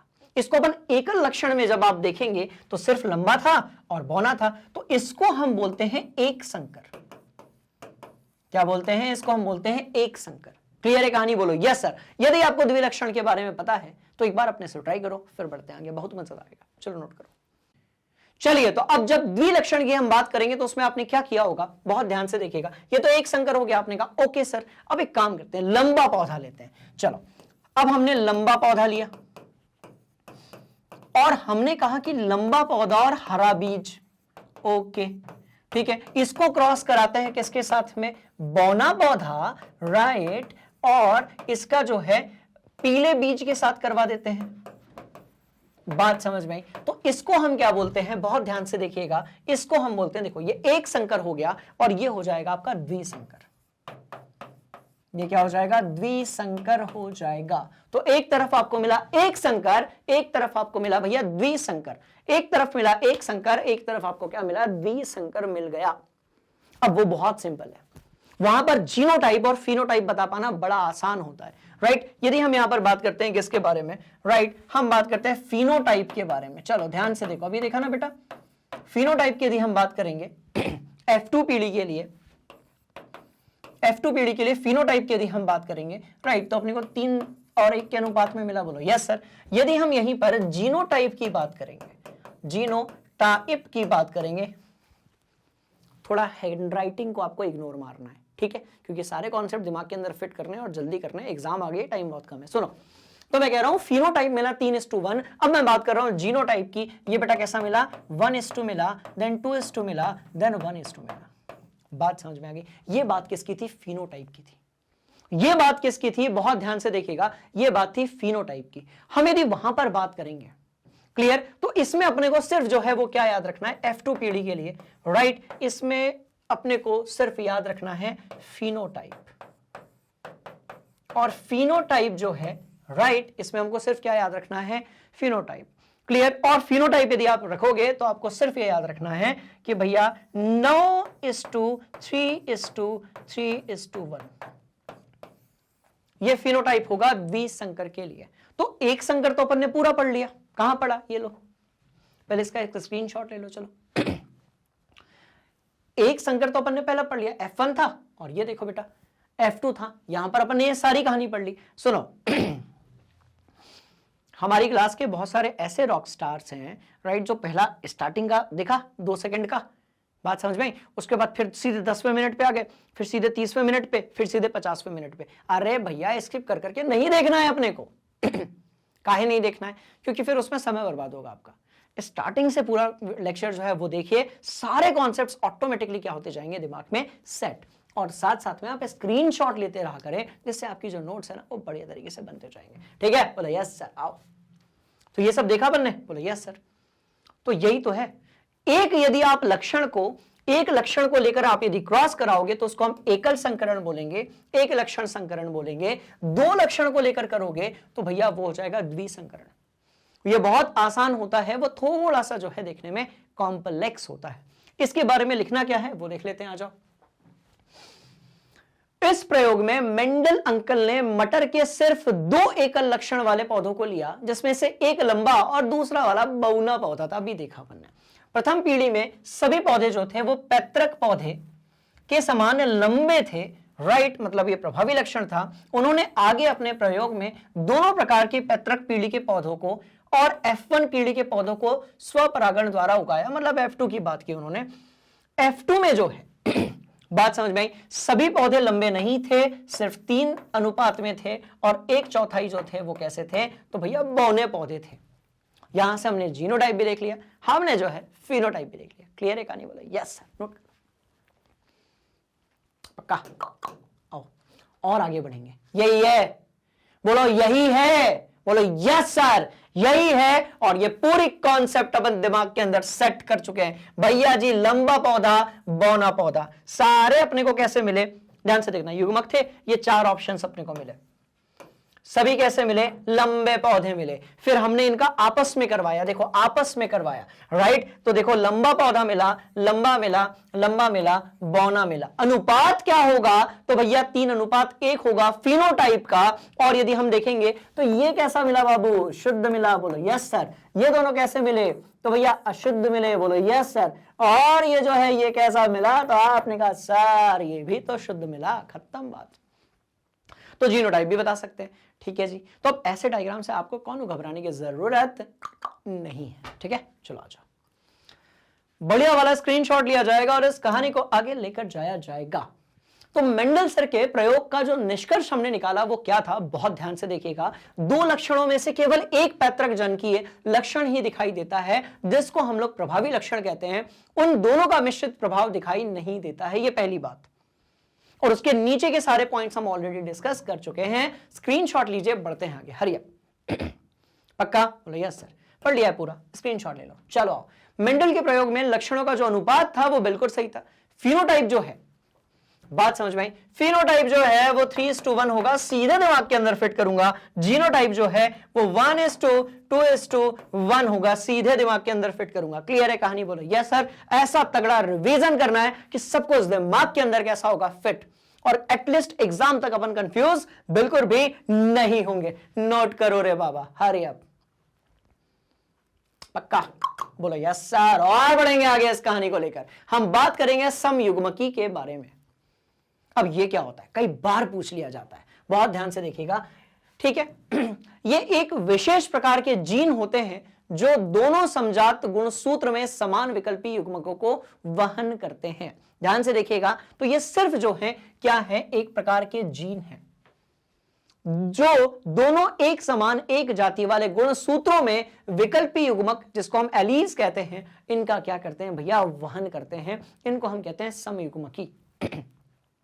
बात समझ में आई? अब प्रभावी समयुग्मकी क्या होता है, ध्यान से देखिएगा। तो ये होते हैं हमारे XX या TT। सुनो रे भैया, जो कैपिटल वाले हैं ना, बड़े वाले, ठीक है, वो सारे के सारे प्रभावी होते हैं। अप्रभावी जो हैं वो छुटका होते हैं, मतलब छोटे वाले होते हैं। इसलिए आपने देखा होगा कि यहां पर ये देखो कैपिटल वाले जो थे वो प्रभावी थे सारे के सारे, राइट। और स्मॉल वाले जो थे वो कैसे थे, अप्रभावी थे। कहानी बिल्कुल क्लियर है भैया, नोट किया जाए। पक्का? बोलो यस सर, बोलो यस सर, बोलो यस सर। और आगे बढ़ेंगे इस कहानी को लेकर, आइए। ठीक है जी, हम बात करते हैं विषम युग्मकी की। इसका मतलब क्या होता है, जब किसी विकल्पी युग्मक में एक प्रभावी युग्मक और दूसरा अप्रभावी होता है तो इसे हम क्या बोलते हैं, विषम युग्मकी। तो ध्यान से देखिएगा, सम युग्मकी, इसके पहले क्या था, सम युग्मक। इसका मतलब ये होता है कैपिटल T, ठीक है, capital X, capital R। Clear है? और यदि हम बात करते हैं विषम युग्मकी की, राइट, बोलो यस सर, तो इसमें होता है भैया एक प्रभावी और एक कैसा होगा, अप्रभावी होगा। बोले तो कैपिटल T स्मॉल t, बोले तो XY, बोले तो RR, बोले तो और कोई देखना है तो ये लो। आपका कौन सा ले सकते हो, छोटा वाला X और बड़ा वाला X भी ले सकते हो, राइट। चलो ये भी ले सकते हो। क्लियर है कहानी? बोलो यस सर। नोट कर लिया जाए, पक्का? बहुत शानदार कहानी, और इस कहानी को हम आगे लेकर चलेंगे। हम बात करेंगे किसके बारे में, दोनों के बीच में अंतर क्या होता है इसके बारे में। इससे भी क्वेश्चन पूछ लिया जाता है। इसके युग्मक में या तो दोनों प्रभावी लक्षण होंगे या तो दोनों अप्रभावी लक्षण होंगे, खत्म बात। या तो दोनों प्रभावी होंगे या तो दोनों अप्रभावी होंगे। और इसमें एक ही प्रकार के युग्मक होते हैं। इसका मतलब ये कि ये जो है ये शुद्ध होता है। कैसे शुद्ध होता है समझने की कोशिश करते हैं, बहुत ध्यान से देखिएगा। T T, T T, R R, R R, Y Y, Z Z, जितनी एबीसीडी आती सब लिख दो यहां पे, कौन घबराने वाली बात नहीं। क्लियर। चलिए हम बात करते हैं विषम युग्मक की। इस युग्मक में प्रभावी और अप्रभावी दोनों लक्षण होते हैं। इसमें दोनों प्रकार के युग्मक होते हैं, जैसे कि अरे भैया T T, Y Y, R R, Z Z. मतलब आप सोच कर देख रहे हो, आज ही के दिन के लिए हमने पूरी एबीसीडी सीखी थी ताकि हम इसको यहां पर जाकर यूज कर सके। क्लियर बोलो यस सर, नोट करो पक्का जी। चलिए और आगे बढ़ेंगे बेटा। स्पीड थोड़ी सी ज्यादा है ना, ठीक है, बहुत ज्यादा यदि होगी तो कमेंट बॉक्स में बता देना। यदि कनेक्ट कर पा रहे हो बहुत अच्छी बात है, यदि समझ में नहीं आ रहा है, वैसे तो आ रहा होगा यार, सब कुछ अपन ने कई बार पढ़ रखा है, इनकेस नहीं आ रहा होगा तो कमेंट बॉक्स में बता देना, ठीक है, अपन पूरा निपटा देंगे, नॉट टू वरी। चलो भैया अब हम बात करेंगे किसके बारे में, द्विसंकरण या फिर द्विविकल्पी संकरण के बारे में। बात समझ में आई? तो इसके लिए हमें क्या करना पड़ेगा, दो अलग अलग लक्षण लेने पड़ेंगे। डेफिनेशन से बेस्ट है कि हम इसको डायग्राम से समझने की कोशिश करेंगे। कैसे, बहुत ध्यान से देखिएगा। देखो द्विसंकर की बात करेंगे, ठीक है। अब मैं कह रहा हूं मेरे पास गोल है, मेरे पास जो बीज है वो कैसा है, गोल है। तो भाई आकार तो गोल हो गया, और कैसा है, हरा है। गोल है और हरा है। आपने कहा ओके सर। अब आपको क्लिक किया, सर देखो आपने गोल में ना कैपिटल आर लगाया है, मतलब प्रभावी लक्षण है, और हरे बीज में आपने स्मॉल वाई लगाया है, मतलब अप्रभावी लक्षण है।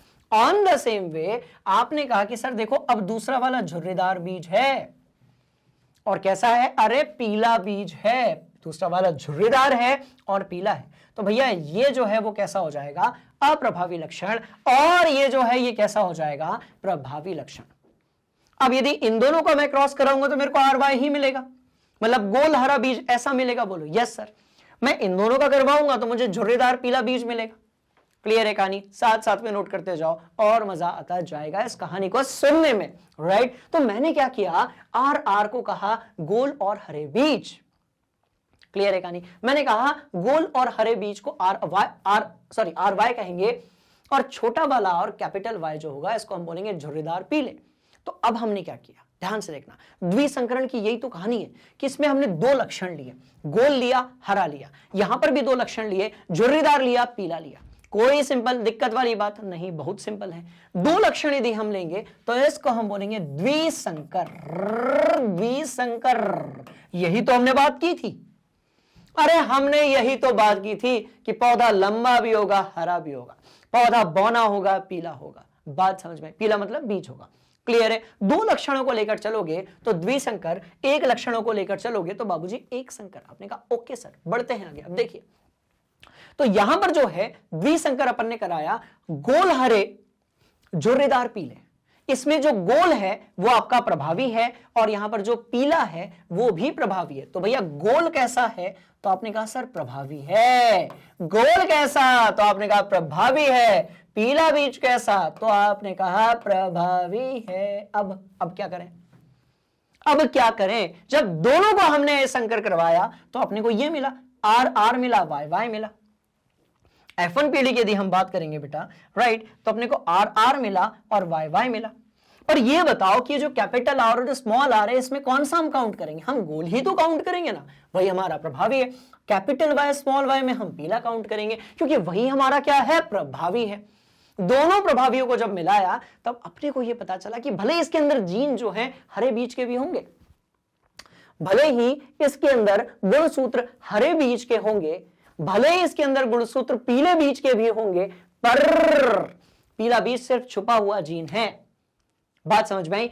हरा बीज सिर्फ जो है, सॉरी झुर्रीदार जो है छुपा हुआ जीन है, हरा वाला बीज जो है वो छुपा हुआ जीन है। उजागर क्या हो रहा है, गोल हो रहा है, पीला हो रहा है। तो सारे जो पौधे आपको मिले वो कैसे मिले, गोल और पीले बीज वाले मिले। आपने कहा ओके सर, स्टॉप, यहां तक बिल्कुल सही कहानी है। आपने कहा सर ओके स्टॉप कर देते हैं। अब क्या हुआ, बहुत ध्यान से देखिएगा।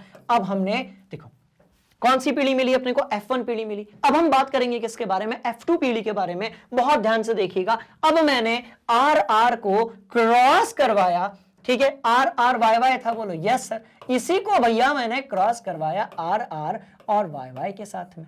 तो अब हमको क्या मिलेगा, ध्यान से देखिएगा, द्विसंकर क्रॉस अपने को मिला और अब अपने को मिलेगी F2 पीढ़ी। तो एक संकर आपको क्लियर, यस सर बोल दो यार। द्विसंकर भी आपको क्लियर, यस सर बोल दो यार। आगे बढ़ेंगे, अब इसके अपने को मिलेंगे 16 ऑप्शंस। कितने मिलेंगे, तो भैया 16 ऑप्शंस मिलेंगे। कितने मिलेंगे, 16 ऑप्शन अपने को मिलेंगे यहां पर। और ये जो अपने को 16 ऑप्शंस मिलेंगे, बहुत ध्यान से देखिएगा, राइट। इसमें यदि हम फिनोटाइप की बात करेंगे, यदि हम इसमें फिनोटाइप की बात करेंगे, तो उसका जो अनुपात है वो अपने को मिलेगा 9:3:3:1। बात समझ में आई? सोचो मैथमेटिशियन तो थे मेंडल अंकल, बात समझ में आई? तो 16 ऑप्शंस अपने को मिलेंगे जब इनका हम द्विसंकर क्रॉस कराएंगे तो, और उसमें फिनोटाइप आपको ये मिलेगा। जीनोटाइप क्या मिलेगा उसके भी डिस्कशन करेंगे, पहले आप ये नोट करो। पक्का जी वो भैया सर। तो इस तरीके से हमको मिल गया क्या, फिनोटाइप, और साथ में हमको मिले 16 ऑप्शंस। कौन से मिले देखते हैं और कहानी को दिमाग के अंदर फिट करते हैं। नोट करो पहले, हरी अप। पक्का बोलो यस सर, बोलो यस सर, बोलो यस सर। बढ़ेंगे आगे, ये रहे ऑप्शंस, बढ़ेंगे आगे, ये रहे ऑप्शंस। बात समझ में आई? तो ध्यान से देखना ये कैसा होगा। अब देखो ये भी सिखा देता हूं मैं आपको। मैंने कहा RRYY, ठीक है। अब एक काम करते हैं, पहले अपन लिख लेते हैं कैपिटल R किसके लिए था, स्मॉल r किसके लिए था, कैपिटल Y और स्मॉल y किसके लिए था। कैपिटल R किसके लिए था बाबू, जल्दी बता दो जरा। गोल के लिए था। अच्छा, ये गोल के लिए था, गोल के लिए था। बिल्कुल आप बने रहिए, सारी कहानी दिमाग के अंदर फिट करूंगा। स्मॉल r किसके लिए था भैया, तो स्मॉल r जो था वो था झुर्रीदार के लिए। अच्छा जी, झुर्रीदार झुर्रीदार झुर्रीदार, ठीक है बोला यस सर। कैपिटल Y किसके लिए था, अरे पीले बीज के लिए था रे बाबा। और स्मॉल y जो था वो किसके लिए था, ध्यान से देखिएगा, हरे बीज के लिए था। ठीक, बोलो यस सर। ठीक है जी। कौन से प्रभावी हैं, आपने कहा सर प्रभावी बोले तो कैपिटल, अप्रभावी बोले तो स्मॉल। हाँ जी ठीक है, सही जा रहे हो। हाँ भैया, ये हो गया आपका प्रभावी, और बाबूजी ये भी हो गया आपका प्रभावी। चलो ठीक है, डील सेट, डील डन, खत्म। प्रभावी को मेरे को एक तरफ लिखना पड़ेगा, नहीं तो डील बिगड़ जाएगी, ठीक है ना। चलो, तो मैंने कहा भैया ये होगा प्रभावी, आपने कहा ओके सर। फिर ये भी जो है वो कैसा होगा, उसको हम यही लिखेंगे, और ये भी कैसा होगा, प्रभावी होगा। बोलो यस सर, हो गया प्रभावी। अब ये ऑप्शन आपको दिख रहा है, बोलो यस सर। अभी कैसा होगा, बहुत ध्यान से देखना। देखो दोनों ही कैपिटल आ रहे हैं, तो भाई ये होगा गोल। ये कैसा होगा, गोल होगा। बोलो यस सर। साथ में जो है small y capital y, capital y, capital y, तो गोल पीला होगा। कैसा होगा, गोल पीला होगा। बोलो यस सर। अच्छा, एक और उठाते हैं हम लोग, ताकि कहानी और इंटरेस्टिंग हो जाएगी। कौन सा उठाएं, चलो जो बोलोगे वो उठा लेंगे। ये उठाएं, ये उठाएं, क्या कहते हो, ये उठाएं, चलो उठाते हैं। RRYY उठाया। चलिए अब बात करते हैं, दोनों छुटकू आ रहे हैं, मतलब दोनों अप्रभावी हैं, दोनों छुटकू आ रहे हैं, इसलिए भैया झुर्रीदार तो होगा ही होगा। चलो, झुर्रीदार तो होगा ही होगा। एक कैपिटल Y भी है, वो अपनी वजनदारी दिखाएगा। एक कैपिटल Y है, अपनी वजनदारी दिखाएगा। भैया झुर्रीदार पीला, झुर्रीदार कैसा, पीला। क्लियर है कहानी, बोले यस सर, खत्म खेल। तो झुर्रीदार कैसा, पीला। एक और उठाते हैं भाई, और कॉन्सेप्ट को क्लियर करते हैं, बहुत ध्यान से देखिएगा। कौन सा उठाएं, बोलो। अरे कोई भी बोल दो। ये इतने मिले ना अपने को, ये देखो, ये यहां से लेकर ये यहां तक, ये अपने को पूरे 16 मिले तो हैं। ये देखो, ये देखो, ये देखो, बहुत ही इंटरेस्टिंग कहानी है। सीधे कॉन्सेप्ट दिमाग के अंदर फिट करेंगे। ये मिले 16, बोलो यस सर। कौन सा उठाएं, जो बोलोगे वो उठा लेंगे।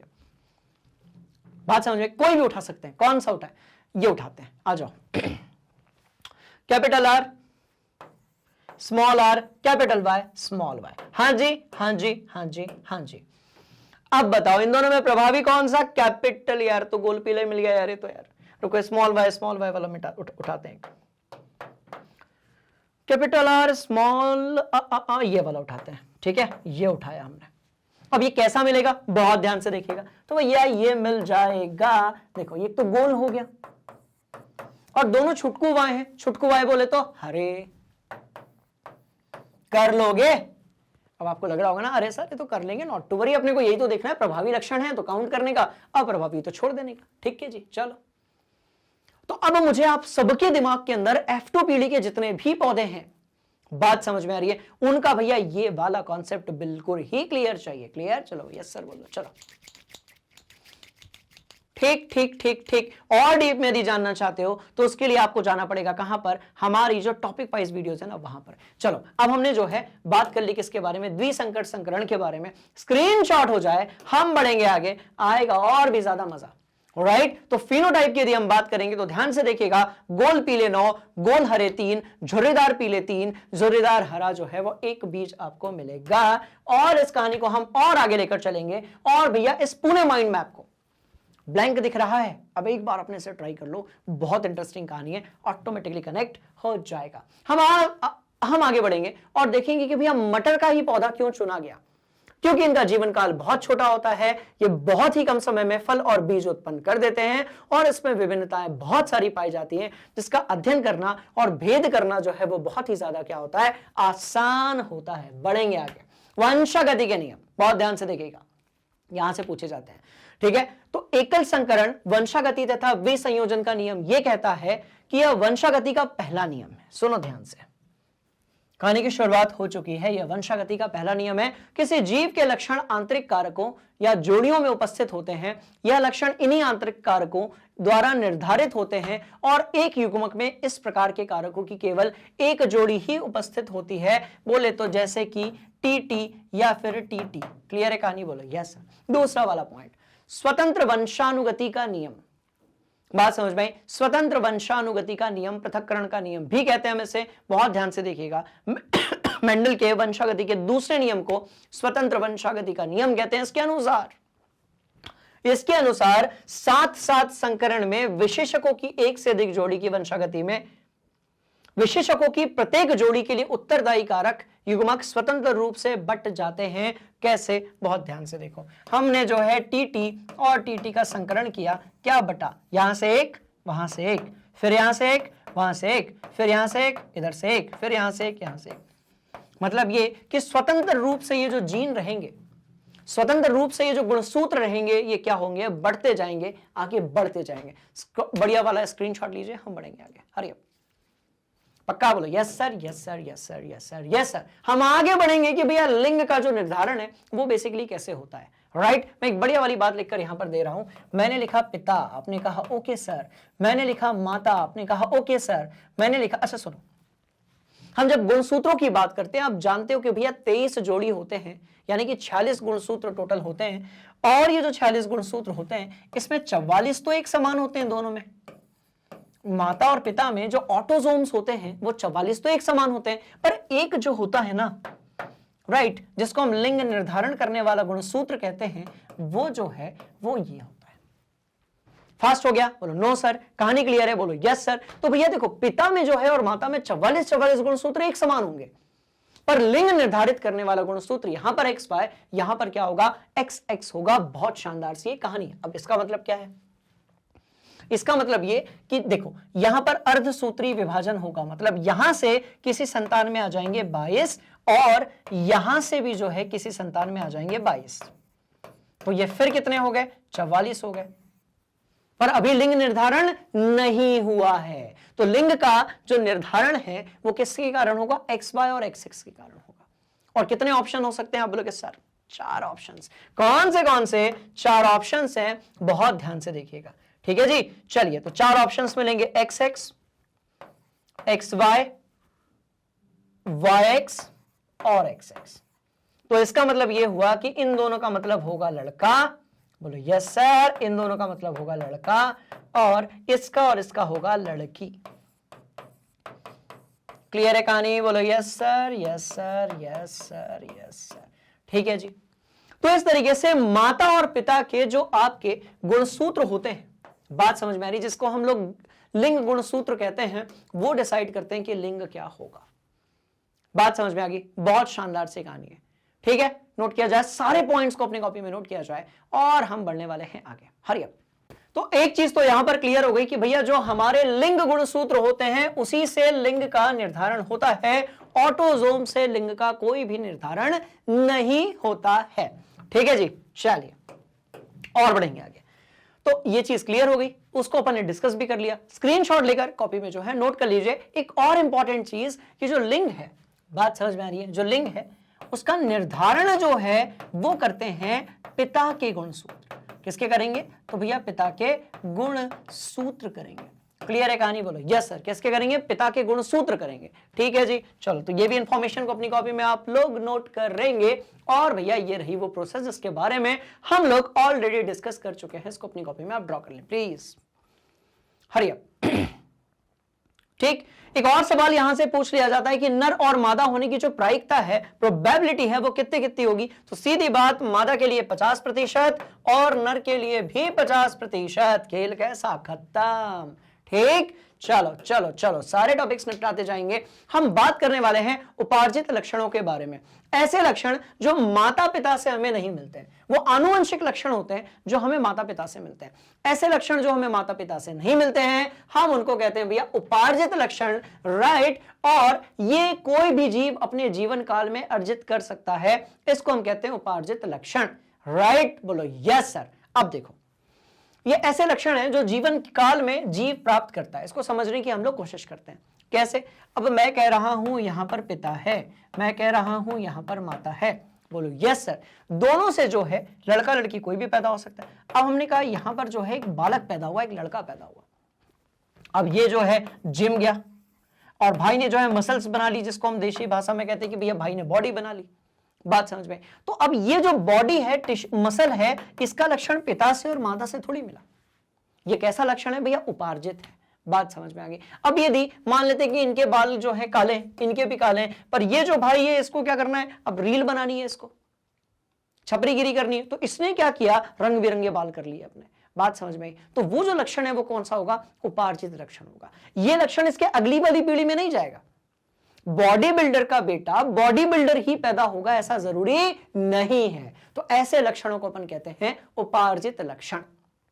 बात समझ में? और इनके कारण जो जनन कोशिकाएं होती हैं, उसका जो डीएनए होता है उसमें कोनो बदलाव नहीं होता है और अगली पीढ़ी को वंशानुगत या स्थानांतरित कोई भी लक्षण नहीं हो पाता है। यह लक्षण जैव विकास में सहायक नहीं है। बहुत ध्यान से इस पॉइंट को अपनी कॉपी में नोट करेंगे। ये ऐसे लक्षण होते हैं जो कि जैव विकास में बिल्कुल भी सहायक नहीं होते हैं।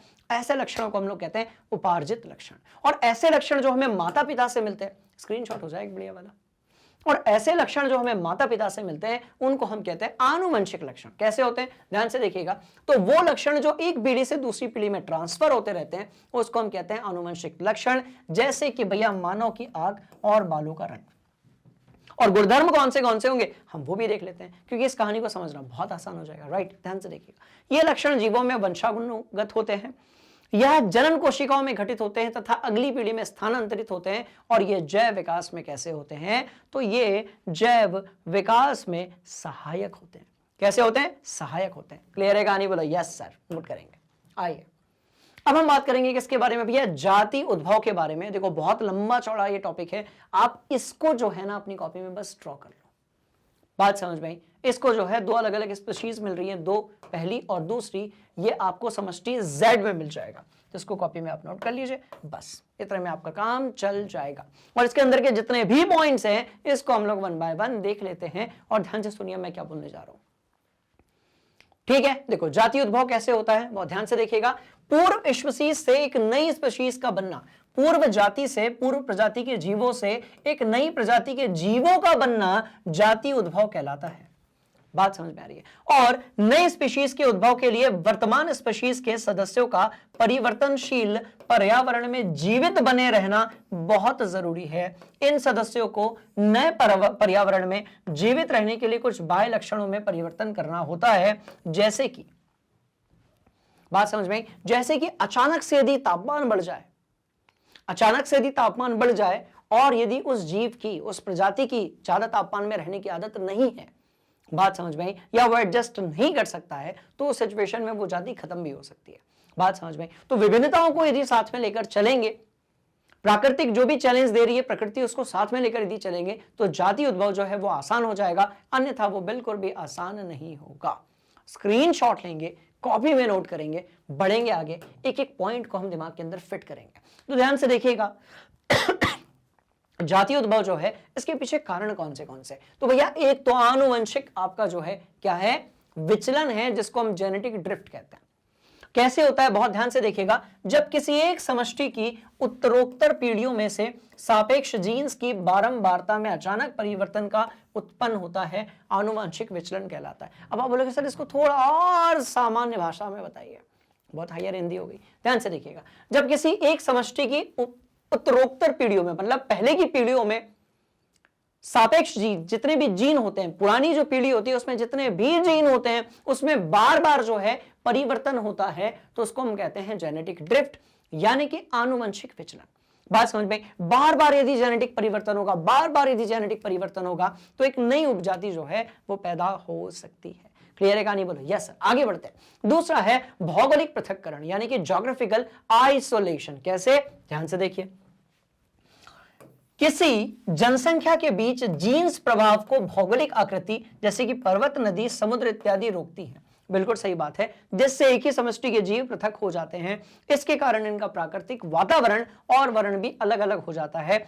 इससे भौगोलिक पृथक्करण कहते हैं। और लैंगिक जनन करने वाले जीवों में जाति उद्भव का प्रमुख कारण क्या है? तो भैया ध्यान से देखिएगा, भौगोलिक पृथक्करण है। इसको भी हम समझने की कोशिश करते हैं। मान लेते हैं कि सबसे पहले जो है अफ्रीका में, ठीक है, इंसान पाए गए। उसके बाद वो भौगोलिक उन्होंने क्या किया, ध्यान से देखिएगा, कुछ अफ्रीका में ही रह गए और उसके बाद कुछ जो थे वो अमेरिका चले गए, कुछ जो है जापान चले गए। ऐसा हुआ कि नहीं हुआ पलायन के द्वारा?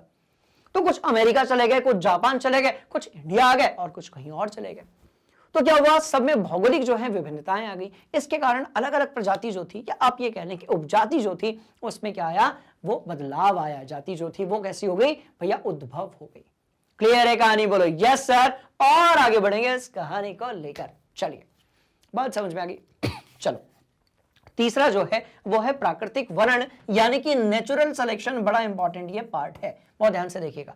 चयन की वह प्रक्रिया जिसमें जीव अपने पर्यावरण के प्रति बेहतर अनुकूलित होता है और अपने उत्तरजीविका को बनाए रखते हुए अधिक संतानें उत्पन्न करता है। प्राकृतिक वर्ण के द्वारा व्यष्टियों में विभिन्नताएं उत्पन्न होती हैं। यदि विभिन्नताएं जीवों को अपनी मूल व्यष्टि से कहीं अधिक हो जाती हैं तो जीव जीन्स में भी काफी परिवर्तन हो जाता है। इसको अपन समझने की कोशिश करते हैं। कहने का मतलब क्या है, देखो, अब क्या हुआ कि कोई एक प्रजाति है जिसने क्या किया, अपने पर्यावरण के हिसाब से अनुकूलित होता गया और बहुत सारे उसने जो है संतानें या संतति पैदा करना शुरू कर दिया।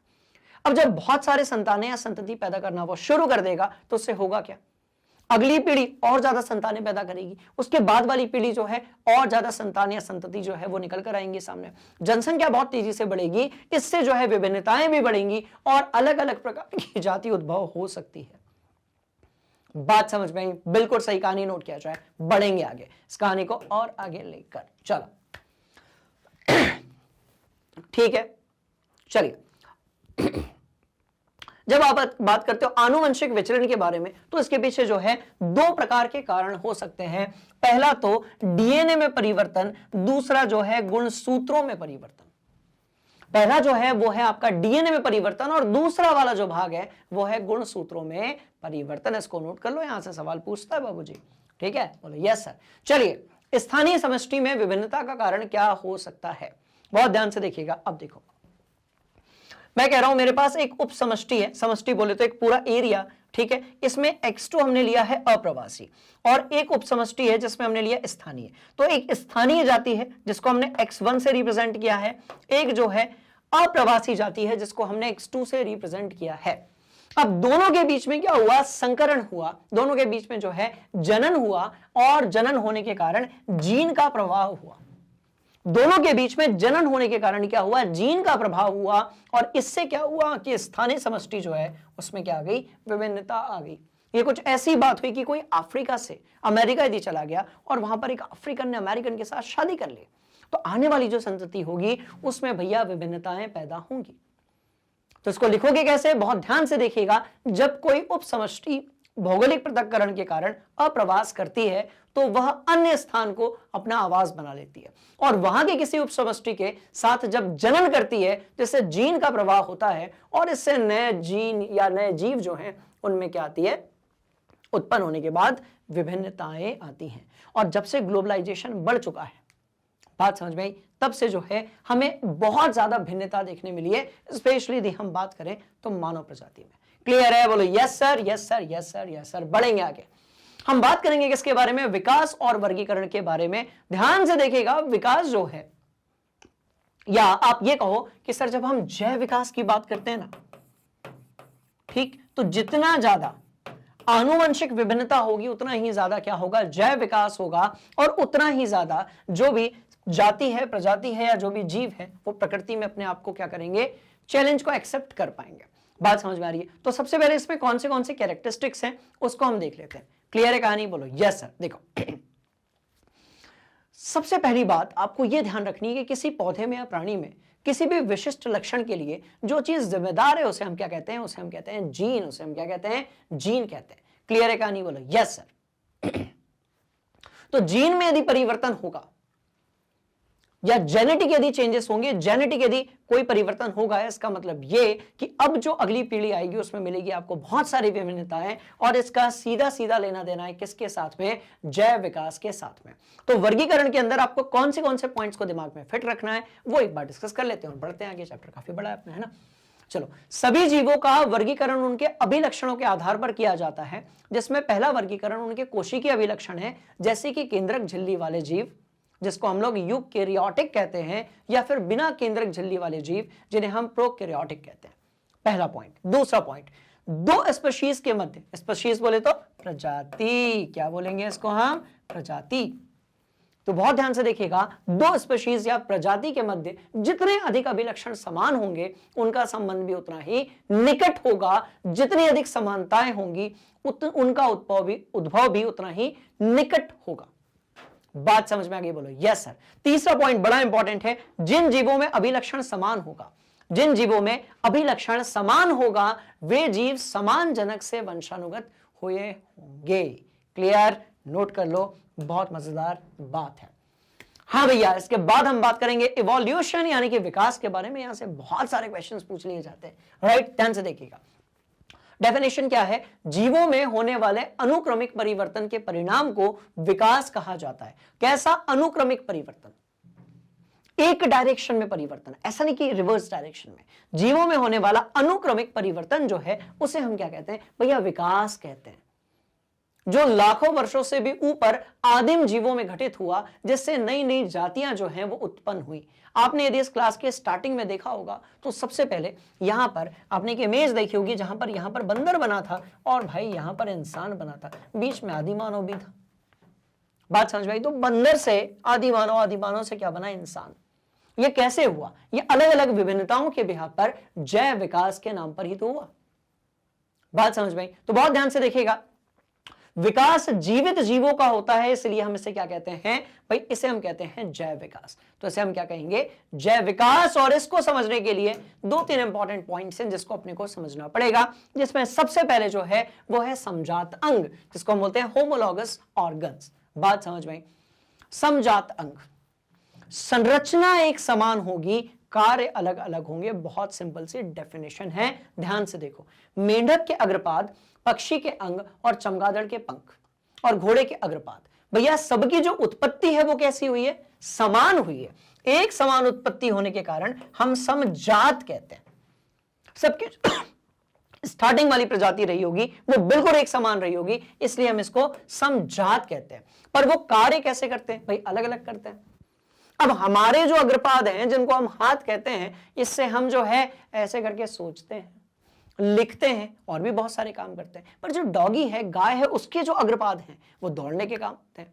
बात समझ में आई? तो दोनों की संरचना कैसी भैया? एक समान है, पर उत्पत्ति जो संरचना है वो एक समान है, पर दोनों के काम अलग अलग हैं। तो भैया एक जैसे, राइट, ध्यान से देखिएगा, जो आकृति और उत्पत्ति में समानता रखते हैं, देखो समान आकृति और उत्पत्ति होगी पर अलग अलग प्रकार के इनके क्या होंगे?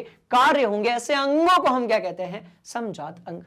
तो इसका एक उल्टा भी होगा, उसको हम क्या बोलेंगे? बहुत ध्यान से देखिएगा, बता रहा हूं, नोट कर लो, स्क्रीनशॉट, हरी अप। समरूप अंग की बात करेंगे, राइट, एनालॉगस ऑर्गन्स। अब ये क्या होते हैं? ध्यान से देखना, जिनके रूप एक, जिनके कार्य समान होंगे, जिनके जो है कार्य कैसे होंगे बाबूजी? तो एक समान होंगे पर उत्पत्ति जो है उसमें क्या होगी? भिन्नता होगी। तो जिनके कार्य एक समान होंगे पर उत्पत्ति में भिन्नता होगी, उसको हम लोग बोलेंगे क्या? ध्यान से देखिएगा, समरूप अंग। समझते हैं, तितली के पंख और पक्षी के पंख और चमगादड़ के पंख, कार्य सबके कैसे हैं? एक समान है, पर सबकी जो संरचना है, बात समझ में आई, वो कैसी है? सबकी भैया अलग अलग है, इसलिए इनको हम क्या बोलते हैं? समरूप अंग बोलते हैं। और वहीं के वहीं हम यदि जीवाश्म की बात करें तो एक ऐसा टॉपिक है जिसको अपन बचपन से पढ़ते आ रहे हैं। इसको हमने साइंस में भी पढ़ा, इन्वायरमेंटल साइंस में भी पढ़ा और भूगोल में भी पढ़ा। जीवाश्म क्या होते हैं? बहुत ध्यान से देखिएगा, मृत जीवों के परिरक्षित अवशेष, मृत जीवों के अवशेष जो कि जमीन में दबे हुए होते हैं, चट्टानों पर पाए जाते हैं, इसको अपन बोलते हैं फॉसिल यानी कि जीवाश्म। और इनके विघटन से, बहुत ध्यान से सुनना, इनके अपघटन से जो भी आपको ईंधन मिलेगा उसको आप लोग बोलेंगे जीवाश्म ईंधन यानी कि फॉसिल फ्यूल। ठीक है जी, चलो। इसलिए आपने देखा होगा जब भी बात जीवाश्म की होती है तो हमें चट्टानों पर डायनासोर, चट्टानों पर अलग अलग प्रकार के जो जीव होते हैं उनके क्या मिलते हैं? भैया अवशेष मिलते हैं, राइट। जैसे कि आप जान लो कि भैया नर्मदा नदी में जो है डायनासोर का कंकाल मिला, तो डायनासोर का जो जीवाश्म है वो कहां मिला? लेटेस्ट यदि हम बात करें तो नर्मदा नदी में मिला। बात समझ में? तो पुराने जो जीव हैं, उनके जो मृत जीव हैं बेसिकली, उनके जो अवशेष हैं अलग अलग जगह पर जो पाए जाते हैं उसको हम क्या बोलते हैं? जीवाश्म। बहुत नीचे यदि ये मृदा में दब जाते हैं तो इनका जो है डिकम्पोजिशन होता है, यदि ये हाइड्रोकार्बन में परिवर्तित हो जाते हैं तो उसको हम कहते हैं जीवाश्म ईंधन, जो कि अब आपको दिमाग में क्लियर होगा बढ़िया तरीके से। स्क्रीनशॉट लिया जाए, हरी अप, पक्का बोलो yes sir, yes sir, yes sir. ठीक, और लॉन्ग डेफिनेशन की यदि हम बात करें तो आपके सामने लिखी हुई है, क्लियर, और इसको आप नोट करेंगे। और अब तक के यदि हम प्राप्त कुछ जीवाश्मों के उदाहरण की यदि बात करें तो अमोनाइट, मतलब अकशेरुकी जीवाश्म की बात करेंगे, ट्राइलोबाइट, ठीक है, ये कैसे होंगे? अकशेरुकी जीवाश्म होंगे। नाइटिया मछली का जीवाश्म, और या फिर हम बात करेंगे राजासोरस यानी कि जीवाश्म होगा किसका? डायनासोर का। क्लियर है कहानी? बोलो यस सर, नोट कर लो, एग्जाम में पूछा जाता है। बढ़ेंगे आगे। जीवाश्मों के अध्ययन से निम्न प्रकार की बातों का पता चलता है, राइट। जीवाश्म सबसे पहले तो यह बताता है कि कभी ना कभी तो पृथ्वी पर ये जीव कैसे रहे होंगे? पाए जाते रहे होंगे, उनका अस्तित्व रहा होगा। दूसरी बात, इन जीवाश्मों की तुलना से हम वर्तमान काल में जितने भी समतुल्य जीव हैं यदि उससे करेंगे तो हमको पता चलेगा कि भैया कौन से जीव की उत्पत्ति जो है वो किस प्रकार के जीव से हुई होगी। क्लियर है कहानी? बोलो यस, ठीक है। तो इनकी तुलना से हम ये अनुमान लगा सकते हैं। ये थोड़ा ना थ्योरेटिकल टॉपिक है, यहां पर एग्जांपल्स तो हैं पर थोड़ा ये निबंध वाला टॉपिक है, बात समझ में आ रही है? इसलिए यदि कोई डाउट होगा कमेंट बॉक्स में आप पूछ लेना, ठीक है। चलो, इनकी तुलना से अनुमान लगाया जा सकता है कि वर्तमान में उन जीवाश्मों के जीवित स्थिति के काल के संबंध में क्या विशेष परिवर्तन हुए होंगे, और जो जीवधारियों की जीवित रहने में भाई प्रतिकूल परिस्थितियां आई होंगी तो उससे जो आपके जीव हैं वो कैसे हो गए होंगे? भाई विलुप्त हो गए होंगे। बात समझ में आ गई? बोलो यस सर, नोट कर लो। चलो ठीक, और आगे बढ़ेंगे भैया। अब विकासीय संबंध की यदि आप पहचान या प्रमाण की बात करेंगे तो इसमें दो चीजें आती हैं, बहुत ध्यान से देखिएगा। देखो, एक है समजात अंग, ये बड़ा इंपॉर्टेंट पॉइंट है, यहां से आप कॉन्सेप्ट को समझ सकते हैं। यह अंग ये बताता है कि इनके पूर्वज जो थे वो एक ही थे, मतलब ये कि इनमें समान पैतृक पूर्वज थे, राइट। ये समान पैतृक पूर्वज से उत्पन्न हुए हैं, और चूंकि इनकी बनावट एक है परंतु इनका कार्य भिन्न है, इसलिए इनको हम क्या कहते हैं भैया? इनको हम कहते हैं समजात अंग। और देखो ये विकास हुआ ना, तो इनके अंगों में, इनके कार्यों में जो भी परिवर्तन हुआ उससे आप विकास को दर्शा सकते हो कि बंदर के अग्रपात, कुत्ते के अग्रपात और गाय के अग्रपात बेसिकली स्टार्टिंग में तो एक जैसे रहे होंगे, बात समझ में आ रही है? पर जरूरत बदलते बदलते बदलते, और हम भी उसमें आते हैं, हमारे हाथ भी उसी में आते हैं, राइट। जरूरत बदलते बदलते बदलते अलग अलग प्रजातियां आती गई और इसके कारण जो है विकसित होकर हमारे कार्य तो अलग हो गए, पर उत्पन्न जो है, उत्पत्ति जो है वो एक ही प्रकार के अंग से हुई होगी, एक ही पूर्वज रहे होंगे। बात समझ में आएगी? इसका जस्ट उल्टा है समरूप अंग। तो समरूप अंग विकास के पक्ष में प्रमाण उपलब्ध कराते हैं, बिल्कुल सही बात, राइट। यह अंग यह सूचित करता है कि भैया भिन्न संरचनाओं के अंग वाले जीव भी प्रतिकूल परिस्थितियों में अपने आप को बनाए रखने के लिए, राइट, अपने आप को बनाए रखने के लिए, एक समान कार्य करने के लिए अपने को अनुकूलित कर लेते हैं। इससे यह कहा जा सकता है कि विकास हुआ है। जैसे चमगादड़, अब चमगादड़ के अंग, पंख जो होते हैं और तितली के वो बिल्कुल अलग अलग होते हैं, पर चमगादड़ ने अपने आप को बचाए रखने के लिए उसके जो अग्रपाद थे उसको कन्वर्ट कर लिया किसमें? भैया पंखों में। कहानी क्लियर है? इसको बढ़िया से नोट करो, आगे बढ़ेंगे, बहुत मजा आएगा। हरिए, चलिए, तो आपने इसको नोट कर लिया। अब तीसरा तरीका है जिससे हम ये बता सकते हैं कि जो है जैव विकास जीवाश्म के माध्यम से भी हम समझ सकते हैं। कैसे? भाई हम सब जानते हैं कि जो पक्षी हैं, राइट, इनका जो विकास है वो किससे हुआ? सरीसृपों से हुआ है। कैसे पता लगेगा? तो ध्यान से देखिएगा, यदि हम बात करते हैं आर्कियोप्टेरिक्स की, ठीक है, तो इसके जीवाश्म यदि हम अध्ययन करेंगे तो हमें यह पता चलेगा कि ये दिखता तो पक्षी की तरह है। ये दिखता किसकी तरह है? भैया पक्षी की तरह है, पर इसमें जो लक्षण है वो किसके हैं? रेप्टाइल्स यानी कि सरीसृपों के हैं। बात समझ में आई? तो जीवाश्म के माध्यम से भी हम जैव विकास को समझ सकते हैं। और ये एक इंपॉर्टेंट क्वेश्चन है, टॉपिक है, क्वेश्चन तो नहीं टॉपिक है, जहां से बहुत सारे क्वेश्चंस पूछ लिए जाते हैं। बात समझ में आ गई? ध्यान से देखना क्या है कहानी। देखो,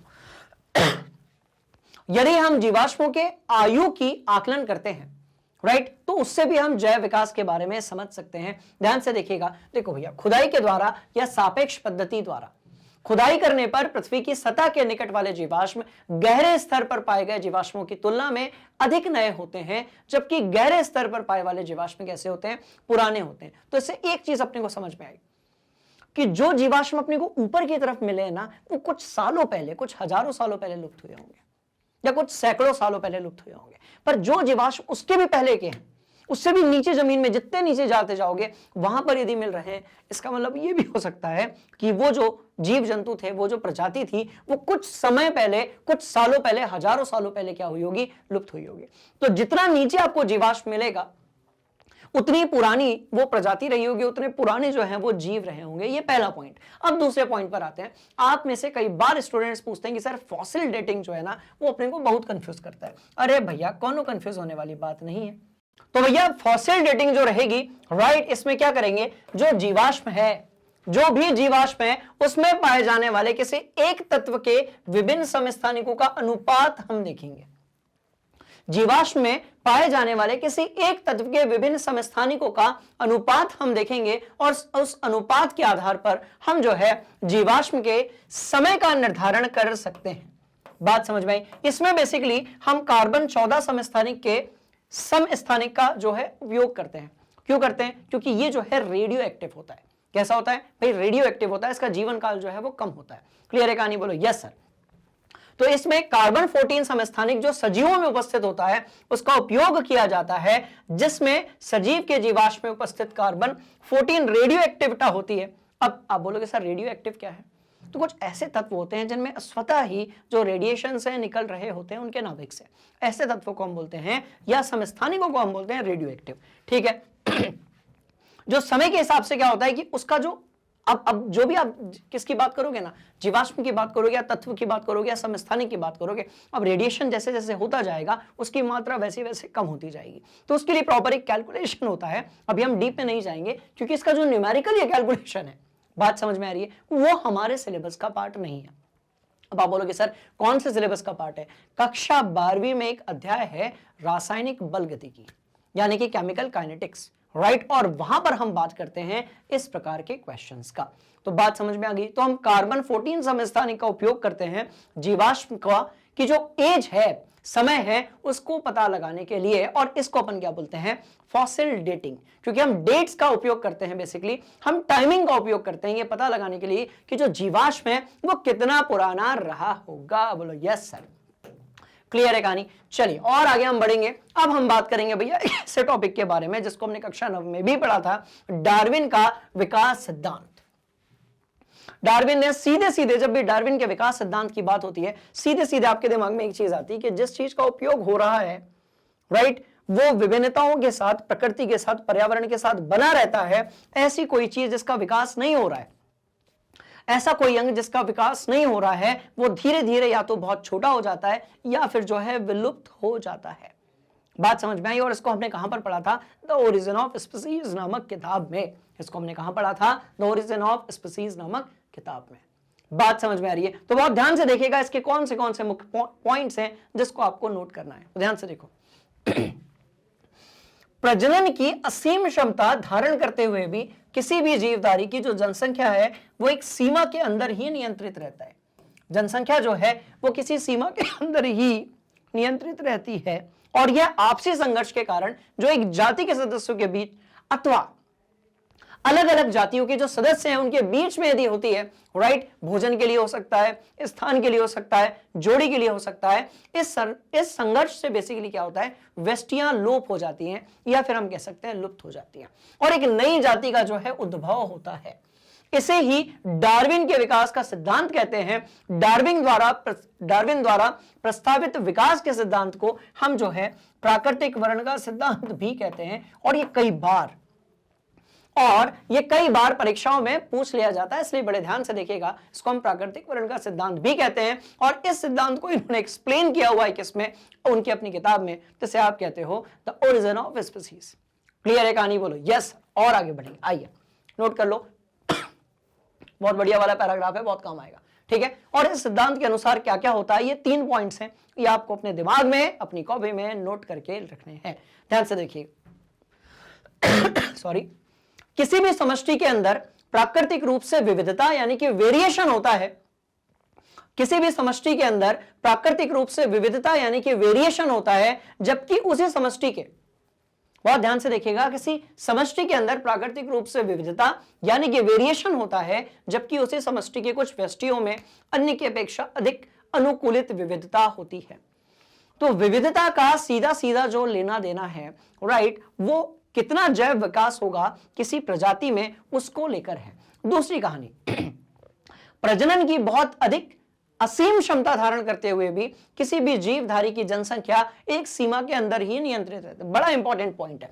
ऐसा नहीं कि प्रजनन हो रहा है तो जनसंख्या कितनी भी हो जाएगी, बिल्कुल नहीं, क्योंकि भैया बहुत सारे जीव ऐसे रहते हैं जिनकी जो जनसंख्या होती है वो तो खाद्य श्रृंखला का एक भाग होती है। बात समझ में आ रही है? तो एक समय के बाद जनसंख्या जो है वो बहुत ज्यादा नहीं बढ़ सकती है। तीसरी बात कि जो आपसी संघर्ष होता है एक जाति के सदस्यों के बीच में या फिर अलग अलग जातियों के बीच में, उसके कारण बहुत सारी जो वेष्टियां होती हैं वो कैसी हो जाती हैं? लोप हो जाती हैं। तो जो पहले इसके हमने पढ़ा था उसी को यहां पर हमने पॉइंट्स के फॉर्म में लिखा हुआ है, और यही पूछ लिया जाता है एग्जाम में, इसलिए आपको इसको बढ़िया तरीके से अपनी कॉपी में नोट करना है। क्लियर है कहानी? बोलो यस सर। हम बढ़ेंगे आगे, कुछ और पॉइंट्स अपने दिमाग के अंदर फिट करेंगे। चैप्टर थोड़ा सा बड़ा है, इसलिए इसमें आपको थोड़ा सा टाइम तो देना पड़ेगा, पर इंपॉर्टेंट चैप्टर है। ऐसी वृष्टियां जो अनुकूलित होती हैं और जिनमें विविधताएं होती हैं, वे ही अपनी उत्तरजीविता को बनाए रखती हैं, और वो इन अनुकूलित विविधताओं को एक पीढ़ी से दूसरी पीढ़ी में हस्तांतरित करते रहती हैं। मतलब ये प्रकृति के हिसाब से, परिवर्तन के हिसाब से यदि आपने अपने आप को ढाल लिया, राइट, तो भैया अगली पीढ़ी तक पहुंचोगे नहीं, तो धीरे धीरे आपकी जो उपजाति है, प्रजाति है, स्पीशीज है, वो कैसी हो सकती है? विलुप्त हो सकती है। क्लियर है? बोलो यस सर। जब ये विविधताएं लंबे समय तक संचित होते रहती हैं तो जीव अपने मूल समष्टि से भिन्न दिखाई देने लगता है, और एक नई जाति जो है उसकी क्या हो जाती है? उत्पत्ति हो जाती है। इसका बेस्ट एग्जांपल है इंसान, जो कि बंदरों से बना है। पैदा तो नहीं हुआ, हम ये नहीं कह सकते, पर इंसान जो है जिसकी उत्पत्ति जैव विकास के माध्यम से किससे हुई है? भैया बंदर से हुई है। कुछ यही कहानी जो है चिंपैंजी और बंदर के बीच में भी है। राइट, बोलो यस सर। तो ये सारे पॉइंट्स को अपने को कॉपी में नोट करना है, ठीक है। इसके बाद कुछ भ्रूण संबंधी अध्ययन होते हैं, राइट, जिससे हम विकास के प्रमाण को क्या कर सकते हैं? बता सकते हैं। ध्यान से देखिएगा, आप यदि कशेरुकी जंतुओं के भ्रूणों को देखते हैं तो आपको यह पता चलता है कि भैया इन सबका विकास जो है मछली जैसे पूर्वजों से हुआ है। आप ना एक काम करो, बढ़िया वाली कहानी है, मछली, पक्षी और मनुष्य की भ्रूणों की पहली अवस्था देखो आप, सबकी लगभग एक समान ही दिखेगी, सबकी लगभग जो है एक समान ही दिखेगी। अब यदि सबके भ्रूण को स्टार्टिंग में देखेंगे ना, राइट, बोलो यस सर, तो ये ना स्टार्टिंग में ना सबके जो भ्रूण होते हैं वो एक समान ही दिखते हैं, कुछ इस तरीके से। एग्जैक्ट डायग्राम अभी नहीं बन पा रहा है पर सबके जो भ्रूण होते हैं वो ऑलमोस्ट इस तरीके से ही तो दिखते हैं। बात समझ में आ रही है? इसका मतलब ये भैया कि देखो स्टार्टिंग में ये सब आपस में कहीं ना कहीं पर कनेक्टेड बिल्कुल रहे होंगे। तो बहुत ध्यान से देखिएगा, इन सबके भ्रूणों को यदि आप देखोगे तो आपको पता चलेगा कि मछली जैसे पूर्वज जो थे, उनसे ही पक्षी, उन्हीं से मनुष्य या फिर जितने भी सरीसृप थे, उनसे ही जो है क्या हुआ होगा, जैव विकास हुआ होगा। बात समझ में आई? इसका मतलब यह हुआ कि स्टार्टिंग में जब हम बात कर रहे हैं बहुत पुरानी, तब स्टार्टिंग में सबके जो पूर्वज थे वो एक ही रहे होंगे। बहुत शुरुआत की हम बात कर रहे हैं यदि हम जैव विकास के माध्यम से देखें तो। बात समझ में आई? और यदि इसको हम थोड़ा और डीप में जानना चाहते हैं तो एक ब्रिटिश वैज्ञानिक जिनका नाम है JBS हाल्डेन, जो बाद में भारत के नागरिक हो गए थे, वाओ, 1929 में यह सुझाव दिया कि जीवों की सर्वप्रथम उत्पत्ति उन सरल देखो यहां से भी सवाल पूछा जाता है कि जीवों की सर्वप्रथम उत्पत्ति उन सरल अकार्बनिक अणुओं से हुई होगी जो पृथ्वी की उत्पत्ति के समय पर बने थे। तो अब एक बात बताओ, यहां से कॉन्सेप्ट निकल कर आया कि जीवों की उत्पत्ति स्टार्टिंग में कार्बनिक आपके जो अणु थे उनसे नहीं हुई, किससे हुई? अकार्बनिक अणुओं से जीवों की क्या हुई है? उत्पत्ति हुई है, जो कि उस समय पर पृथ्वी के वातावरण में मौजूद थे। और ये अकार्बनिक आपके जो अणु थे, बात समझ में आई? मीथेन हो गया, जल हो गया, CO2 हो गया, ये जितने भी अकार्बनिक अणु थे यहां पर, राइट, इन्होंने बाद में मिलकर जो है कार्बनिक अणु या फिर हम कहें कि भैया जैव अणु का निर्माण किया। और उसके बाद जो है जीव समय दर समय जो है उनमें जैव विकास और विभिन्नताओं के कारण उनमें परिवर्तन आता गया और अलग अलग प्रकार की जो प्रजातियां हैं वो हमारे सामने आती गई। बात समझ में आई? तो ये बहुत बड़े और डीप टॉपिक्स है जहां से बहुत सारे क्वेश्चंस पूछ लिए जाते हैं। इसके लिए आपको टॉपिक वाइज वीडियोस को थोड़ा डीप में देखना पड़ेगा। ठीक है जी, बोलो यस सर। और भैया आगे बढ़ेंगे, ध्यान से देखिएगा। इस प्राथमिक वातावरण में संभवतः कुछ ऐसे जटिल कार्बनिक अणुओं का संश्लेषण हुआ जो जीवन के लिए अति आवश्यक थे, और सर्वप्रथम प्राथमिक जीव जो थे वो रासायनिक संश्लेषण द्वारा उत्पन्न हुए। मतलब ये कि बायोलॉजी के पहले जो है केमिस्ट्री की एंट्री हुई। बायोलॉजी के पहले किसकी एंट्री हुई? बहुत ध्यान से देखिएगा, केमिस्ट्री की एंट्री हुई। पहले अकार्बनिक अणुओं ने मिलकर कार्बनिक अणुओं का निर्माण किया और वहां से जो है कार्बनिक अणु बने, उसके बाद फिर जैव अणु बने, फिर प्रोटीन का निर्माण हुआ, कार्बोहाइड्रेट का निर्माण हुआ, वसा का निर्माण हुआ, और जैव अणु बनते बनते बनते बनते तब जाकर पहली बार पृथ्वी पर जो है जीवन की उत्पत्ति हुई। बात समझ में आ गई? अब एक कॉन्सेप्ट और पूछ लिया जाता है कि जो जटिल अंग होते हैं इनका विकास और उनमें भिन्नता जो है वो किस कारण से होती है। ध्यान से देखिएगा, इसका प्रथम कारण है या प्रमुख कारण है अलग अलग प्रकार की विकासीय उत्पत्ति। अलग अलग प्रकार की जो विकासीय उत्पत्ति होती है वो इसका क्या है? प्रमुख कारण है। और इसका दूसरा कारण है डीएनए में परिवर्तन, जो उनके क्रमिक विकास के रूप में दिखाई देता है। बड़े ध्यान से सुनना, डीएनए में परिवर्तन जो उनकी क्रमिक विकास के रूप में दिखाई देता है, और वह वास्तव में अनेक पीढ़ियों के साथ होता है। यदि हम बात करें आंख या किसी और अंग की, तो इसका जो चयन है वो उसकी उपयोगिता के आधार पर हो जाता है। बात समझ में आ रही? आप ध्यान से देखना, जहां बहुत ठंड पड़ती है वहां पर जो भेड़ रहती है उसके शरीर पर बहुत लंबे लंबे घने बाल होते हैं ताकि ठंड से बचाया जा सके। वहीं के वहीं जहां ठंड नहीं पड़ती वहां पर बाल कम होते हैं। तो जैसे जैसे प्राकृतिक अनुकूलता की जरूरत पड़ती है वैसे वैसे जो है डेवलपमेंट होता है किसी प्राणी के शरीर पर। और इसका एक मुख्य कारण जो है वो प्राकृतिक चयन भी हो सकता है। क्लियर है कहानी? सारे पॉइंट्स को आप नोट करेंगे और इस कहानी को हम आगे लेकर चलेंगे, राइट। और कृत्रिम चयन जो है इसका हम एक अच्छा वाला उदाहरण भी लेंगे कि देखो भैया जंगली गोभी की हम बात करेंगे, और ये जंगली गोभी बाद में बन गई भैया गांठ गोभी, यही बन गई ब्रोकोली, अमीरों वाली गोभी, यही बन गई फूल गोभी, यही बन गई केल, और यही बन गई गोभी। बात समझ में आई? तो इसको तो हम लोग बंद गोभी या पत्ता गोभी भी कहते हैं। कभी जो अलग अलग प्रकार की गोभी है जिसका प्राइस डिफरेंट है, जिसका जो स्वाद है उसमें परिवर्तन है, पर इन सबकी उत्पत्ति जो है वो कहां से हुई? जंगली गोभी से हुई। बात समझ में आई? तो इंटरेस्टिंग कहानी क्या है? यही तो दर्शाता है किस बात को? जैव विकास को। जितनी विभिन्नताएं होंगी उतना ही ज्यादा जो है वो क्या होता जाएगा? जैव विकास होता जाएगा। क्लियर है कहानी? बोलो यस सर। शानदार है कहानी, बोलो यस सर। और इस तरीके से सारे पॉइंट्स को अपनी कॉपी में आप नोट कर लो, यहीं से पूछे जाएंगे बहुत सारे क्वेश्चंस। इस चैप्टर के सारे पॉइंट्स को हमने पूरी कोशिश की है कि आपके दिमाग के अंदर फिट कर सके, क्योंकि जो क्वेश्चंस पूछे जाएंगे एग्जाम में उनमें आपको यही सारे कॉन्सेप्ट्स तो लिखने हैं। क्लियर? और इसी तरीके से अब जो है, क्योंकि हमने अब बात कर ली किसके बारे में भैया, माइंड मैप के बारे में बात कर ली, ऑलमोस्ट हमारे सारे चैप्टर्स हो चुके हैं। अब समय है लाइव सेशंस का। अब जो समय है वो किसका है, सुपर 30 क्विक रिवीजन का। ये सारी चीजें अवेलेबल हैं कहां पर, आपके अपने फेवरेट एजुकेशनल प्लेटफॉर्म पे। करना क्या है, कहानी बड़ी इंटरेस्टिंग है, गूगल पे जाइए, सर्च कीजिए मैग्नेट ब्रेन्स।